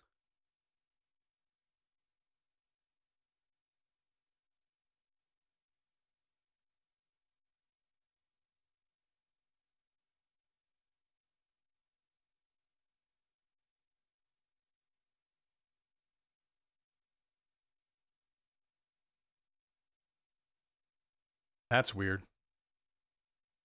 Kick MIDI. Look, it's not changing the name. That's crazy. Okay, so you see the name in there, right? Look at the nameplate. It didn't change. Save. Close session. This is all because of this compatibility thing, though. Remember what I told you about this whole compatibility chart? That this is why this is happening. I will tell you why this is happening. Why am I using 12.5 on High Sierra? It's really neither here nor there, but it's kind of interesting. So I'll tell you why this is happening. So you guys know about the iLok License Manager. This is where you manage your iLok licenses. Well, the way our iLoks work as staff for the university is we have an iLok, a physical iLok that we plug into our machines. But the only way that the iLok is active is if we're connected to the university's virtual private network. So it's that, the lockdown encrypted network. So as long as we're connected to that network, the iLok works. And I run 12.8 and it works fine. For some reason, I connect in through a private network application. And there's a particular reason which I won't go into super detail about, but that connection is not happening right now. And so that's why I'm unable to use 12.8, because the license that I have 12.8 for has to connect to this server in order to work. But I also on this iLok have a license for 12.5. That's an actual iLok license that is registered on the iLok. And so since that license is on the iLok, all I have to do is plug the iLok in and I boot 12.5. I boot 12.5 and it works. So that's why I'm running 12.5 on High Sierra, because I just got the laptop yesterday and there's some little tech department things that they have to do to get this thing to line up to the license server. So that's why that's happening. So it's not just completely random, but it feels a little random, but at least you know a little more of the background of why it's happening. So this weird naming convention thing is this version of Pro Tools trying to run on High Sierra, and it's Wild West of an OS, I guess, for this version of Pro Tools. Okay, questions, tracking.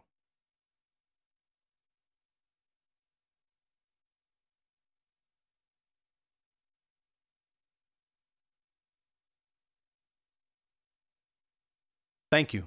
Thank you. I love the fast responses. That really helps.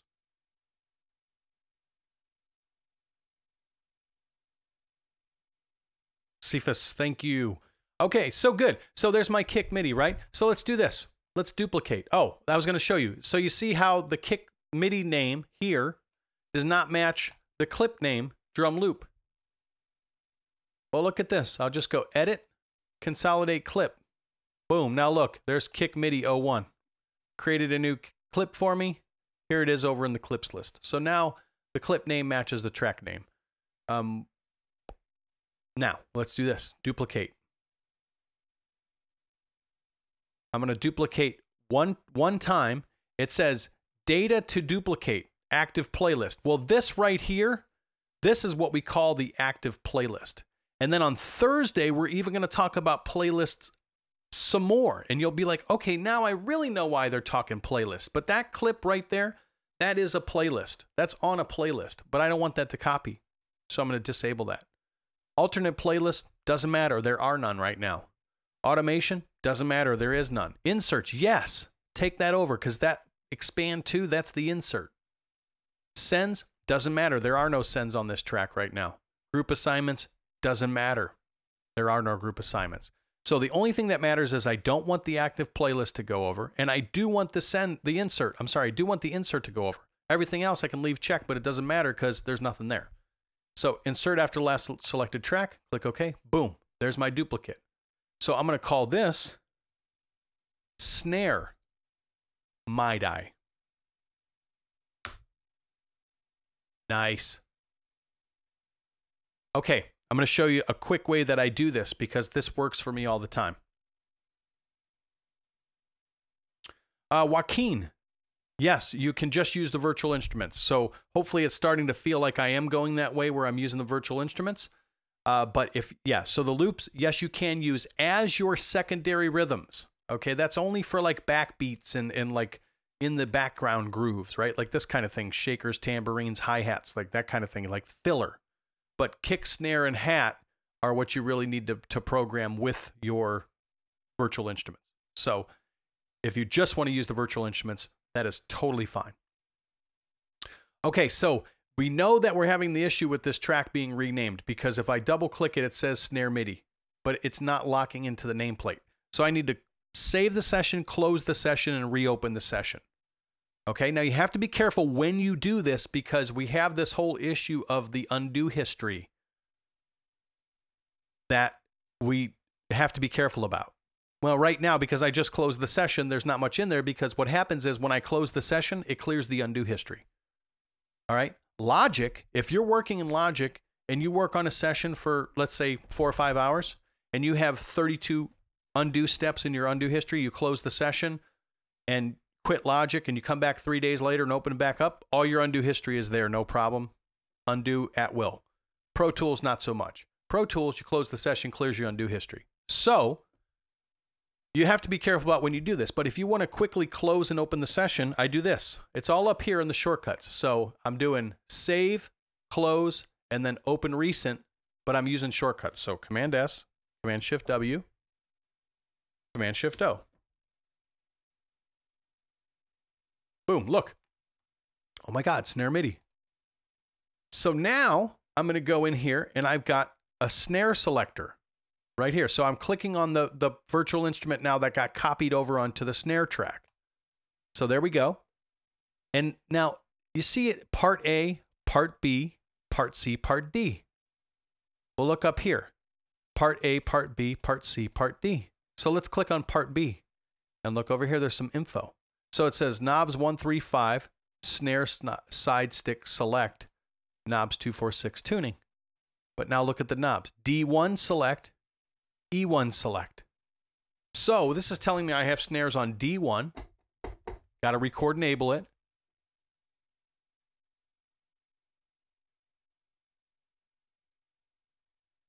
Nice. Nice. Let's see if this preference works. Let's go setup preferences, MIDI, and let's say default through instrument is follows first selected MIDI track. There we go.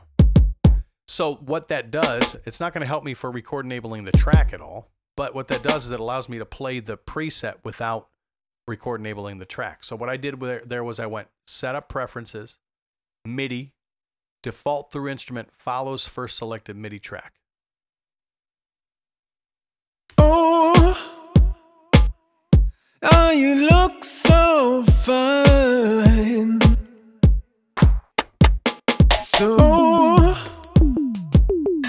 oh, you look so fine. Okay, I kind of like that, but let's use that knob.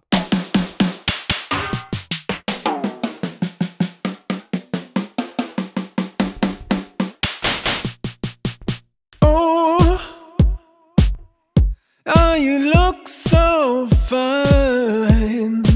Almost got a little 9 Inch Nails feel there. Okay. Okay. It's not 9 Inch Nails. It just has a little bit of a feel of it.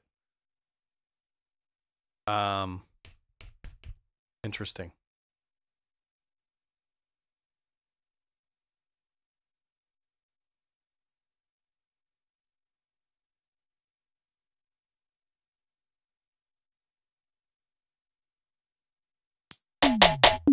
Okay, since I can't click record enable, let's do this. Let's go into the MIDI editor. And let's now look over here on the left.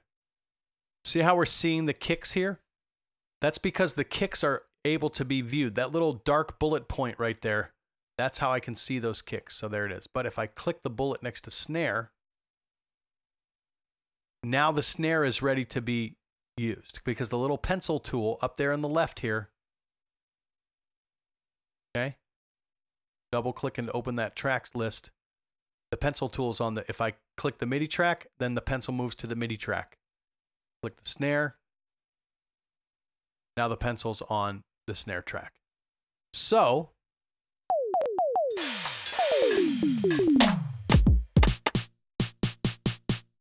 all right, and let's do this. Let's just select from bar 11 to bar 12. Let's do an Option F. Oh, And all we're doing is doing 2s and 4s with that snare. Right? So grab that pencil tool. And notice as I drag the pencil tool up over the editor, it tells me the pitch I'm on the keyboard. So I want that pitch there. That's D1. Drop that note there. There's my velocity stalk. Look, my velocity is down here at like 64. So look up here. Actually, it's at 80. If I click on that, look in the top left, like right here. You see where the pencil tool is? I'm going to click that velocity stalk, but you watch where the pencil tool is swirling right now. And see it says 80, so it's at a default velocity of 80. Look up here at the top of the screen. You see that where that 80 is highlighted? That's my default note velocity. If I push that up, I could set that to 127, which is what I want. That just changes what the next note is going to be placed at. If I want this note at 127, I take this velocity stalk and I push it up. Okay? Now when I drop the next note here at 1.4, now it drops at 127. oh, All right? Now instead of going through and drawing all those notes, I know this plays fine. oh, oh. So now I'm just going to duplicate that. Same shortcuts as you would duplicate anything else. Command D, or I could use Option R, repeat. Right, so duplicate is going to be duplicate, and then I'm just going to use the shortcut duplicate, duplicate. So Command D, Command D. So I'm going to Command Z to undo, and now watch, I'm going to use repeat. And I'm going to say, well, let's see, I need 1, 2, 3. So I'm going to do 3 repeats. There we go. Oh, oh, you look so fine. So, Okay. Now, one quick little note. It doesn't quite matter right now, but just as a best practice, the kicks should be, these kicks, see this is a stereo instrument track. I'm going to hold Option and I'm going to click. Nope, it's not working. Interesting. I'm going to move these panners to 0. There we go. oh, I want that kick. I want I want equal energy in the center. So I want that kick mono. And the snare could be mono too, so let's just set that back to 0. I mean, we can talk about panning when we get to it, but for now, I'm just going to leave those in the center. I want the drums in the center for the most part, and then I want some of the instruments spread out to the left and right sides a little bit, fitting things in as we go along. There's a whole discussion about mixing, but for now, at least as I'm looking at it, I'm going to take the kicks and the snares and center those pans so that they're mono. Oh, you look so... Okay, Michael Bounds, another great question. The reason why you should use stereo instrument tracks and not mono instrument tracks is because not so much for the Avid virtual instruments or the Air virtual instruments, but for a lot of third-party virtual instruments, a lot of third-party instruments don't show up as mono instances on instrument tracks in Pro Tools. So in the future, if you were using Pro Tools and you had, like, say, Serum, or if you had like Dune, Synapse Audio's Dune, which is a really awesome, Dune 2, which is a really awesome synth, which I normally have installed, but with this new laptop, blah, blah, blah, blah, blah, blah, blah. But anyways, those don't load up as mono instances. So it's best to default to a stereo instrument track, and then if you want it mono, put your pans in the center, because then you'll always have your virtual instrument show up on each instance of an instrument track.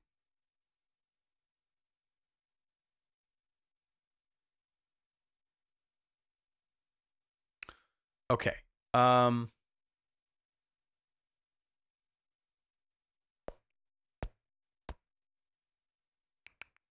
And now that's a functional thing. Okay. That's a functional reason why. But there's a whole nother conversation about just instruments in general, right? I mean, we'll save that for mixing. Let's just save that for mixing. You're welcome, by the way. Thank you. You look so fine. Okay, so I'm going to create one more. I'm going to duplicate again. Not taking that active playlist with me. I'm just duplicating the track. And I'm going to call this Hats Maidai.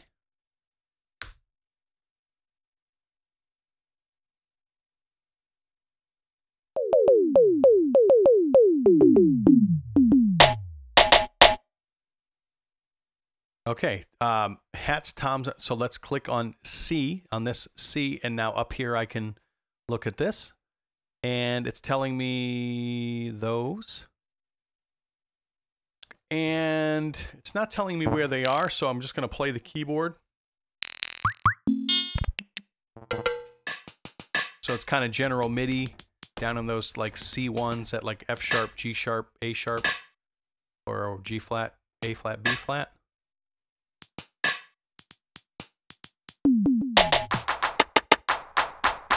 Now, I kind of like that. Kind of like that.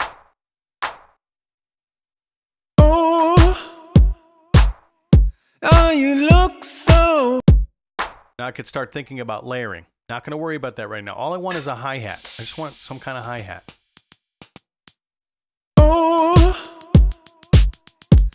You look so fine.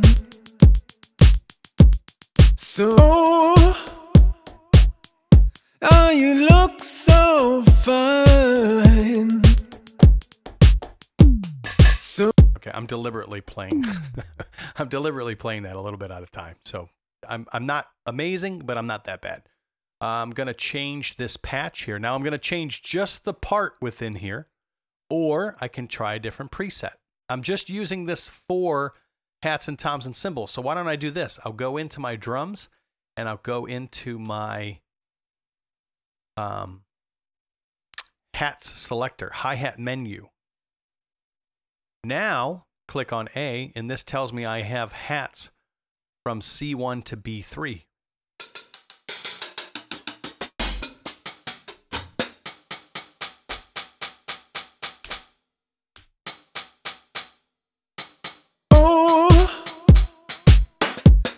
You look so fine. So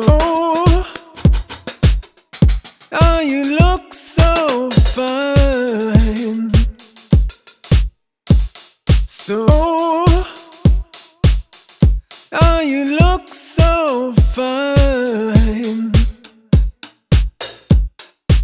No, not feeling it. All right, so let's try something else. Let's try drums.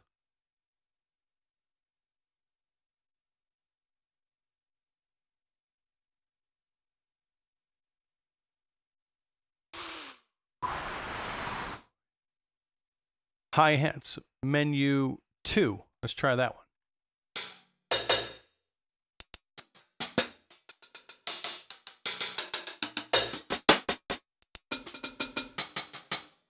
You know what? Let's try a different virtual instrument. Let's get rid of that.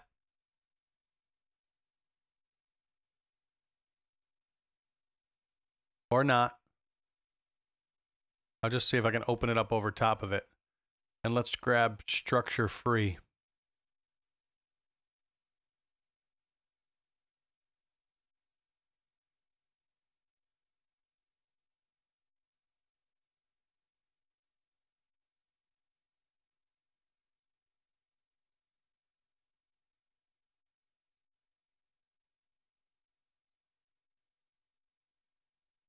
No, doesn't want to load.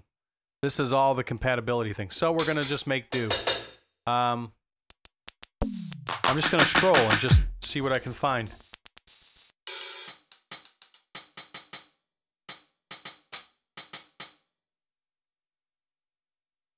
Oh, oh, oh. All right, I'm just going to do a really basic hi-hat for now.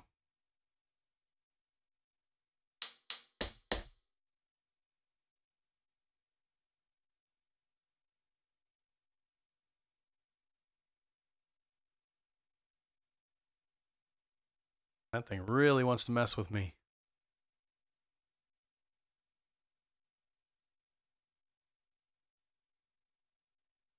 Just going to quit Pro Tools and reboot it real quick.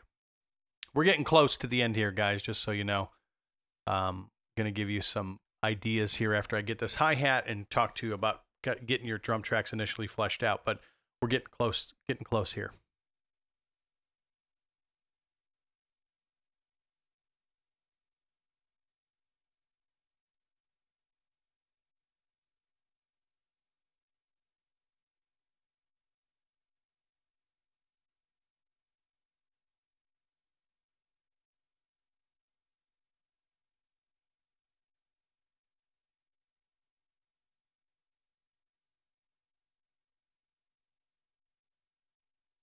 Okay, so any questions while this is loading up? I just see if there's any questions coming in. You guys have been good about popping the questions in there as we go along, which is nice.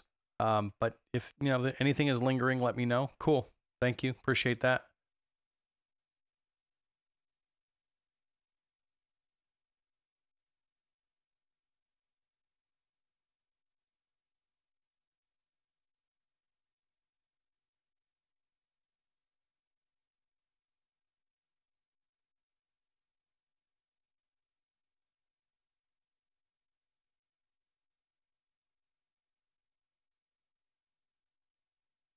Okay.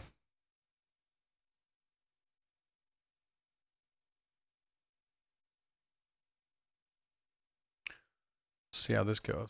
There we go. Now we can record. So I'm going to go ahead and use that count off.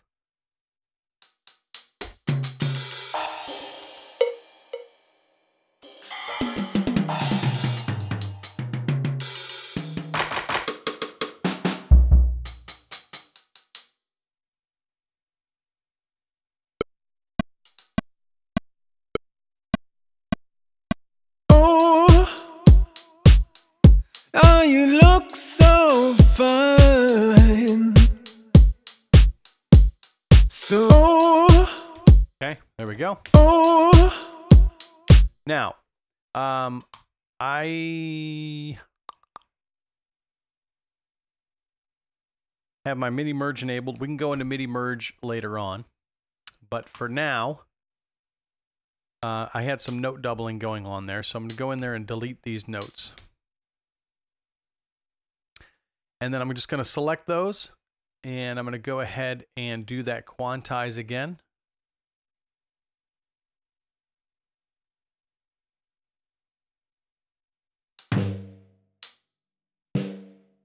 Got some note doubling going on. That's why I'm noticing that.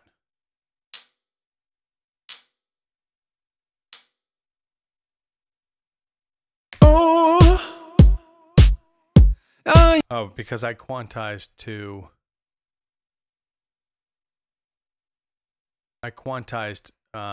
quarter notes, not to eighth notes. You know what? Let me undo that. I'm going to undo that. Let's go undo history.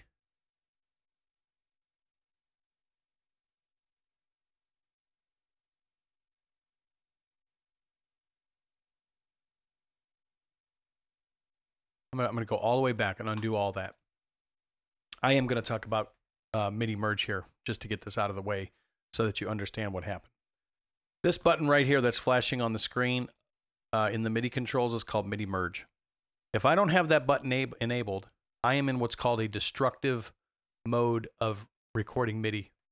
So I have a 4-bar selection here, and you can tell by the edit selection indicators. Tracks record enabled. Count off is enabled. Now, I'm only going to set this as a 1-bar so you can quickly see what happens here. So I'm going to be looping. Now I'm looping, recording back into the same clip. So what's happening is because that MIDI merge button, again, it's flashing on the screen, because this MIDI merge button is not enabled, what's going to be happening is when it loops back around, Pro Tools is going to overwrite those notes. So it's a destructive record pass that's coming back around because MIDI merge is not enabled. So the way that I can have notes not get destroyed as I'm coming back around is by enabling MIDI merge. So watch this.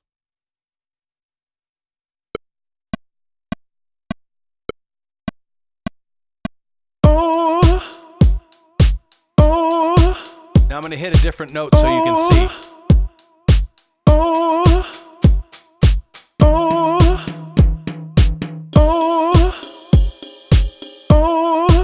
And now you see if I stop playing, all the notes were deleted out of there because I'm not in MIDI merge. So this would typically be like, this would be like our normal record mode for MIDI by not having MIDI merge enabled. So really the way that I would use this is I would just be, say, at bar 11 and start recording.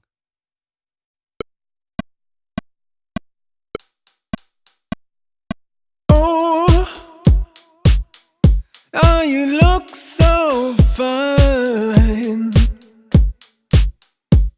So right? And then I could just record in a normal fashion. Start somewhere, start recording, stop recording. But if I want to be able to add things in as I'm recording, then I would use MIDI merge. So I've made that edit selection, and because link track and edit selections enabled, I can click on this nameplate and that edit selection moves down. I just like to have it on the track that I'm recording. So now I'm going to record hi-hats,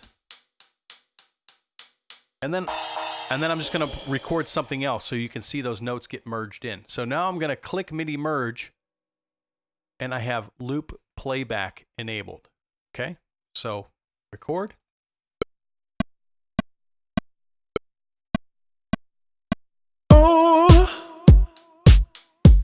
oh, you look so fine. So oh, you look so fine. So and now it's still playing along. Oh, you look so fine. Cacophonously, but all those notes got merged in. So that is using MIDI merge. So what I'm going to do is I'm just going to do a not MIDI merge record from the start at bar 11.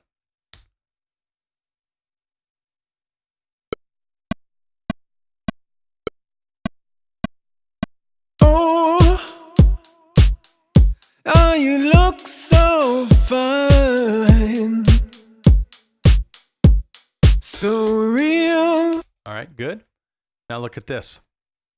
Just double click, change that to a 4-bar selection, edit, trim clip to selection, boom. And then remember, if I go into the MIDI editor, I'm going to use the shortcut Control equals. So that's Window MIDI Editor or Control equals. And then I'm going to do event, and I'm going to do quantize.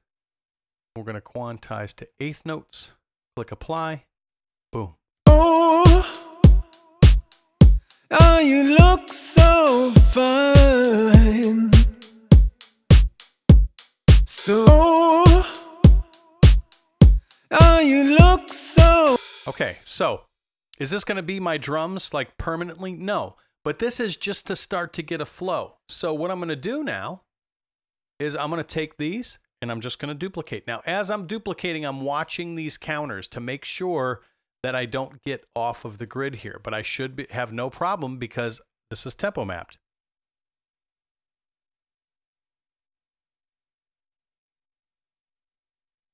Okay, and I would just duplicate that all the way down, just for now, not permanently, just for now.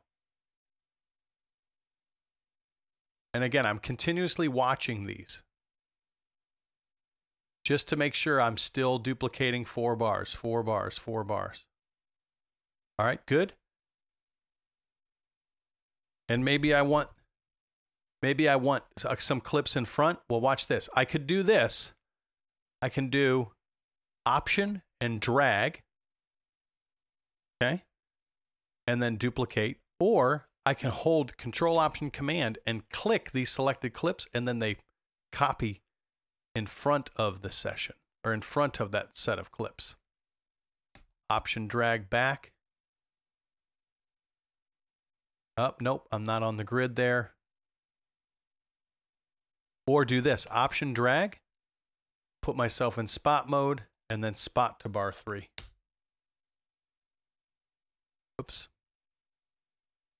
Put myself in grid mode, and then not even grid mode, just Command D to duplicate, and then an Option drag back. Okay. Now, is that perfect? No. Do I need some variation? Yes. Do I need to embellish? Yes. But that, yeah, a scratch track. But here's the thing. So when you submit your screenshot for your rhythm tracks, like if you get this far and you just submit that you have your bass tracks down and you've got your scratch tracks in, and then you can go in and do your little note edits and, you know, delete a clip here and there or something as you go along and you figure it out, that's fine. But at least you're understanding, okay, I've got my kicks, my snares, and my hats on a separate track, and I've got my drum tracks fleshed out. It's not perfect, no, but at least it's something. If I go to bar 41, I've got drums behind my vocals. Some more, some more. And come on in, sit down, lay your head. Right? I mean, it's not perfect, but it sounds okay. So last thing. So I get that set up, right? Now I go, I wonder how something would sound over top of this now. So bring the workspace forward. Jump into our loops. Let's do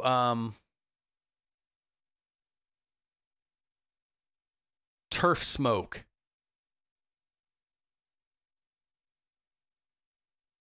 That's what happened to the Patriots in the Super Bowl. They got turf smoked. Mad loops, bro. Let's enable the conform to tempo. Hit play. Stay. We'll stay for more. Some more. Cause stay. Okay, and then, I don't know, maybe this comes in the chorus. Where's the chorus? Well, I bet you Steve's got, look at that. Steve's got the marker in there. Shout out to Steve Kane.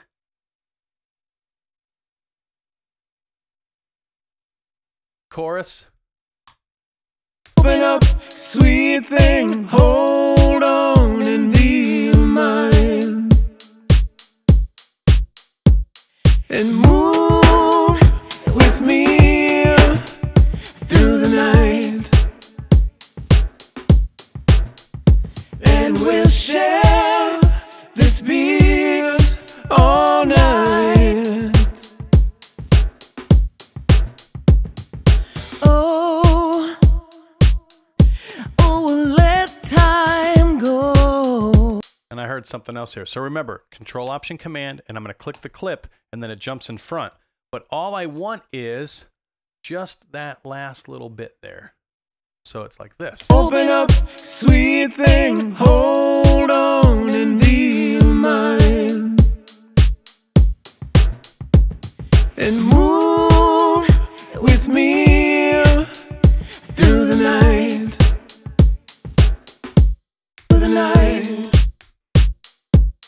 and moving up, sweet thing, hold on and be mine.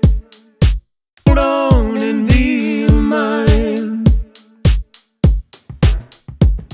And move with me. And move. So that's 27-1.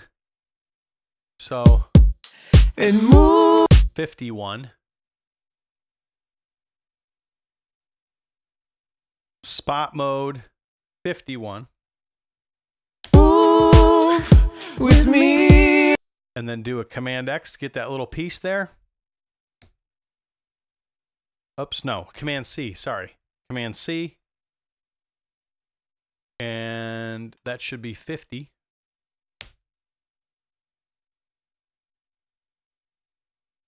And be mine.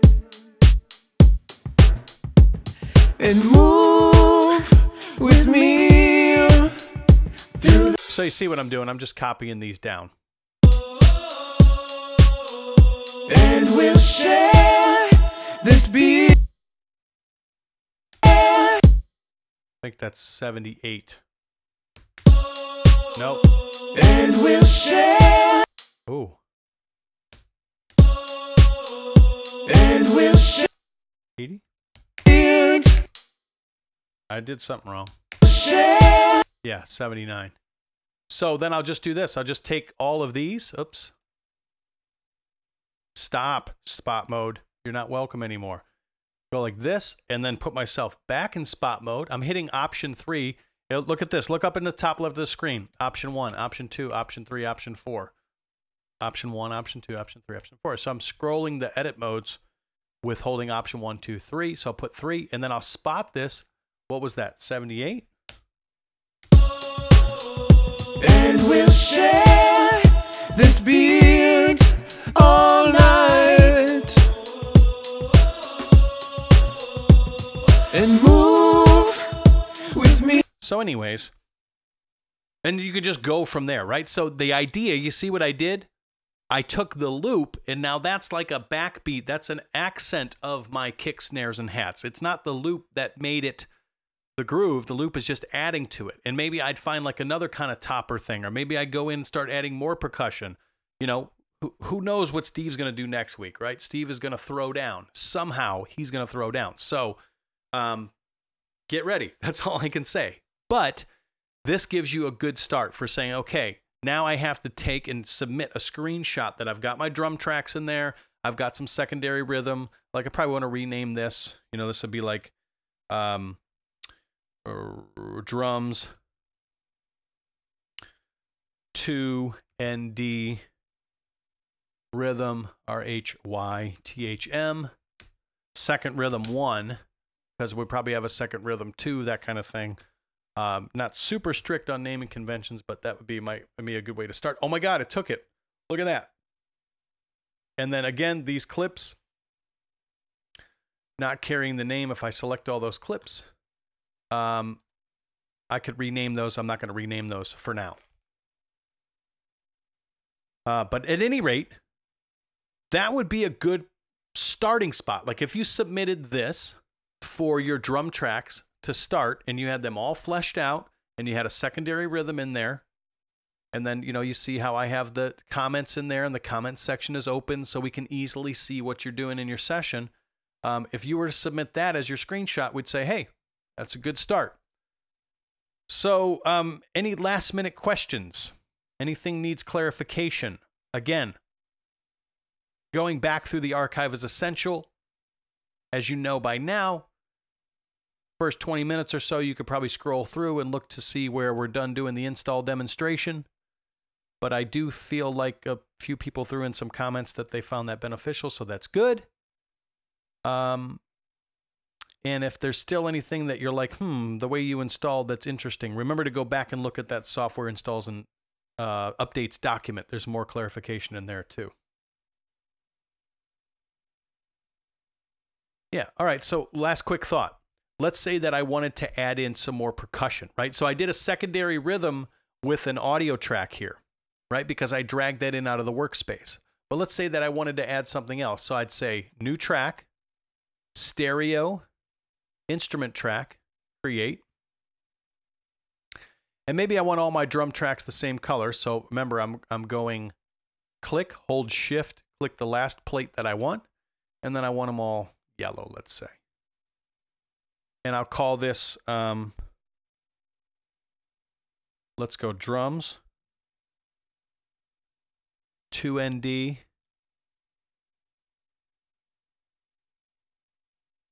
rhythm 2.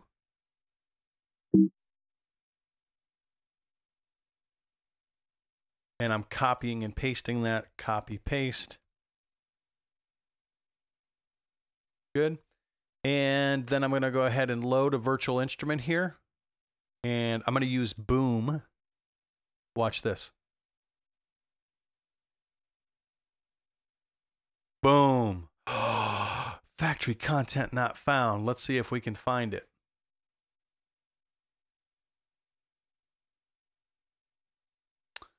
Let's see here. Let's go to Mac hard drive, library, application support, Air Music Technology. Very interesting.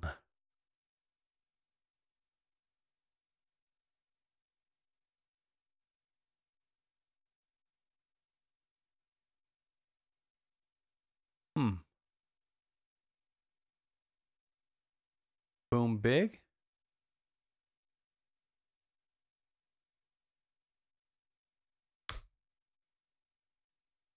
Okay, troubleshooting for another time. Let's go ahead. Maybe not so boom. That was like what do they call that when it doesn't go off? It's called a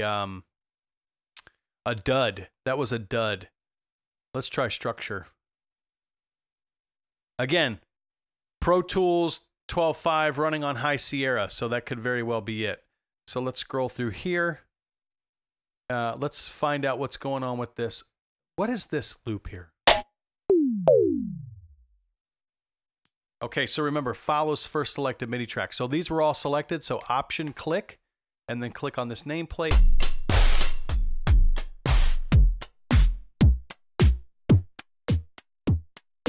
Nope, too much kick in there. I don't want to mess with that.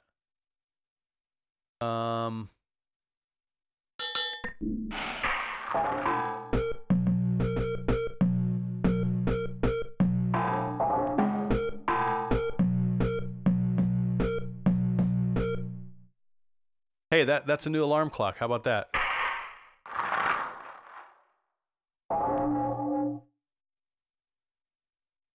Oh, wow. Give me a shot at this. Is it Gerbier?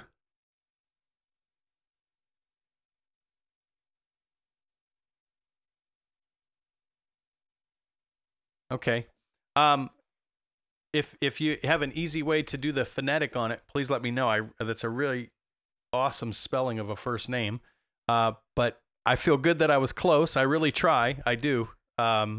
So we'll go with that for now. Gerbier. It sounds French when I say it like that. Gerbier. 90s kit, studio drums.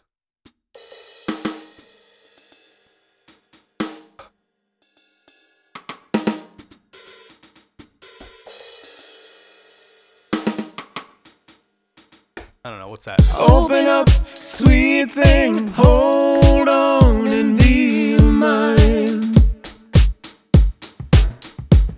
and move with me through the night, and we'll share this beat all night. Now check this out. Oh, I'm playing, right? I mean, the session's playing. Let time go. Shift R. And choose to stay. Tracks record enabled. We'll stay for more. Click the record button. Some more. I'm in record now. Come on in, sit down, lay your head next to mine. Well, open up, sweet thing, hold on and be mine, and move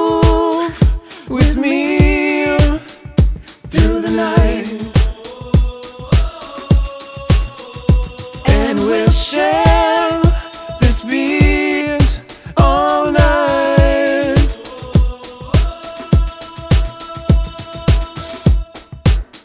Okay, so you couldn't see it, but right there. So I just punched in on the fly. The session was playing, Shift R.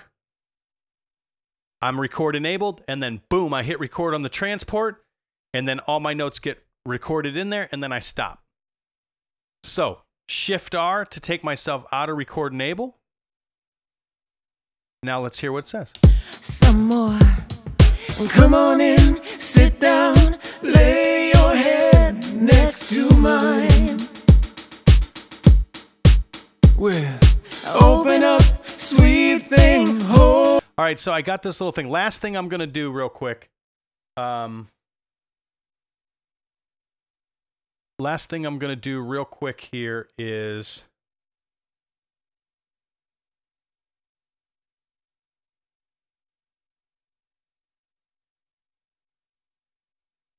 Gerber. Is it Gerber?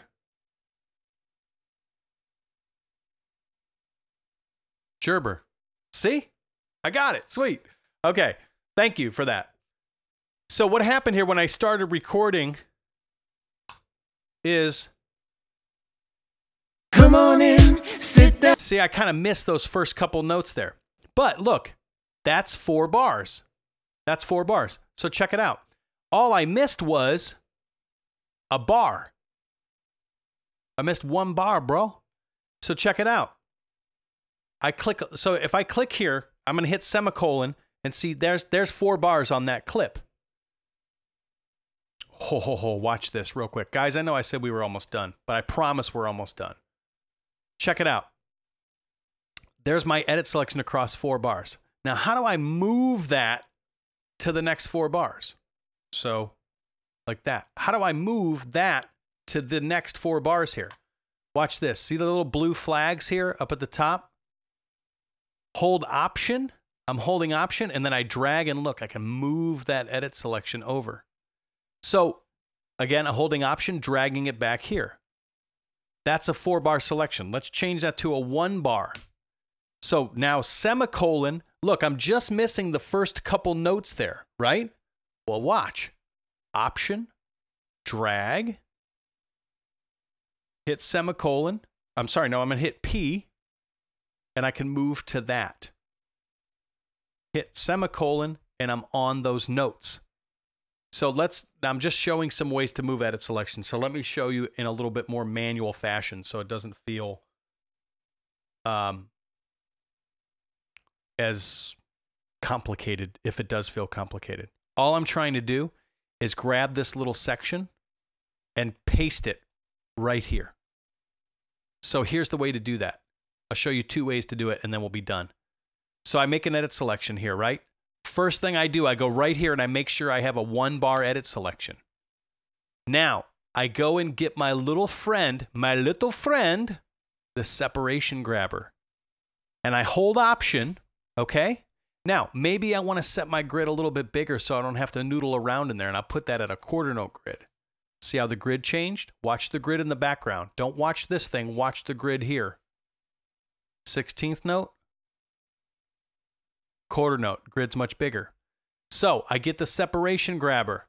I hold Option and I drag that piece right there. Look, and it didn't cut anything from here. It just put the copy there. Come on in, sit down, lay your head next to mine. Well, open up, sweet thing, hold on. Okay, now let's do it a different way, and then I promise you we'll be done. So I make this little selection here. Open up, sweet. I feel like there's a note missing in there. Hold on. Open up, sweet thing, hold. No. Open up, sweet. No, there's not a note missing. Actually, here's what's happening. Okay, zoom in, zoom way in. Now right arrow. I'm hitting right arrow. There, now I'm at that note. So I'm going to take that note and move it. Because now when I make that edit selection, when I make this selection, Okay, back into the MIDI editor. I'm going Control equals back into the MIDI editor. See, look, now that little notes there isn't hanging into the next piece. That's why I did that. Okay, so I make the edit selection. The last time I took the separation grabber, I held Option and I dragged it over like this, right? But I'm going to do it differently now. Hold on. I still feel like this note is not getting... No, it's there. I felt like that note wasn't getting grabbed. Okay, so I'm not going to do the Option drag with a separation grabber. This time, I'm going to say, you know what? Maybe I want to grab this piece of the clip out of there.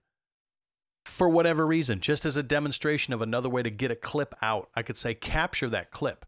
And I'll call this, I'll call it hats, 1/8, 1 bar. Now me, I like to do this. Hats, 1/8, I like little hyphens in there. 1 bar. Now look over in the clips list right here on the right. See where I'm highlighting clips? Look at the clip I'm highlighting. Hats 1/8, 1 bar. Drag that out right here. Boom. Just another way to move the edit. So start at bar 43. Come on in, sit down, lay your head next to mine. Now, in structure free, this is mixing. We don't have to do this, but in structure free, look, we've got different settings for room size, room mics, direct mics. So I can adjust these and get a different sound out of these hi-hats.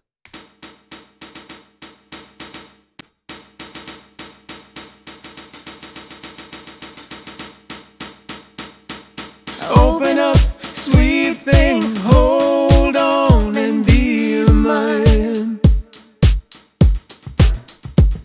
And move with me. Okay, so I'm not going to finish like fleshing out these hi-hats here. If you were going to submit these in your session, you know, at least have something basic, right? Okay, let's do this. Let's have even more fun with it. Let's say, you know what? Maybe I did want to. Well, let's make it easy. Look at that's a 16 bar selection, right? Well, drag that back to bar 3. Steve likes his sessions to start at bar 3. And then look, something's weird here. Look at the finish here. 18.4, 935. Let's go Option F and see what's happening here. So it's not quite 16. Oh, because I am at bar 3. I'm going to change this. I'm going to make this an 8 bar selection. I'm going to trim this. Remember, I'm just fleshing this thing out. It doesn't matter at this point. I'm just trying to stay creative, right? Trim clip to selection. That's 8 bars. Look right there. Boom. Okay? Boom, boom, boom, boom, boom, boom. I like to make that sound. Boom, boom, boom, boom, boom, boom. Okay? Doesn't matter. It doesn't have to be perfect. It's just there. What if I wanted to match that? I didn't like the fact that that hung over. Select that. Because of this button here being enabled, click this, right? Edit, trim clip to selection. Bam. Now I got it all fleshed out across the track from the beginning.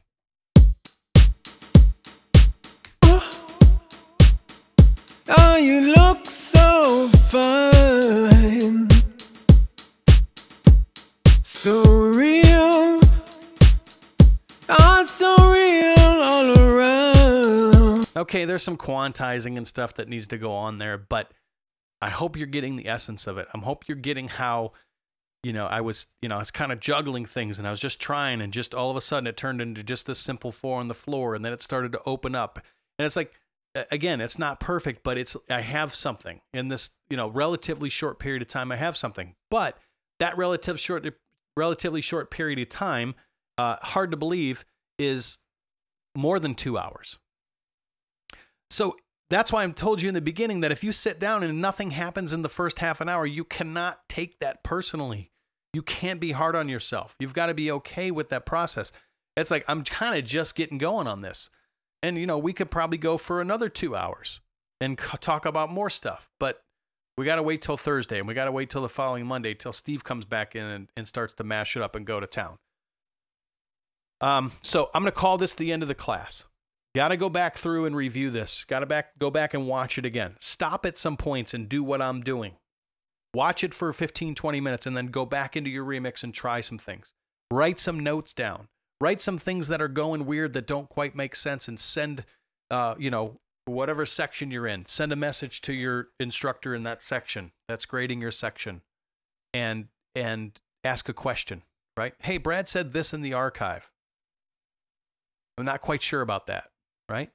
And really work through this. Like, this is going to take you time. You've got to go through this. It's a little bit slow. It's a little bit arduous. It feels like resistance, and it can be really frustrating. And you can take it really personally and think that, like, I'm not getting this. There's just, why can I not understand this? It's nothing to do with you understanding anything. It's just time on the water. It takes time. So, have a great week. When you get some time, chunk some time out to work on this remix. If it's a little slow at first, that's okay. If your head's about to pop, send a message to your instructor. Hey, I'm working on my remix and I'm just feeling frustrated. I'm trying to get started, and can you give me any suggestions, right? Anything, just to keep the conversation going. But be okay with a little bit of frustration. Be okay with a little bit of snafus, if you will. And by all means, we're here to help you any way we can. I wish you a great week and hope to see you back here on Thursday for another great lecture discussion. Take care. Have a great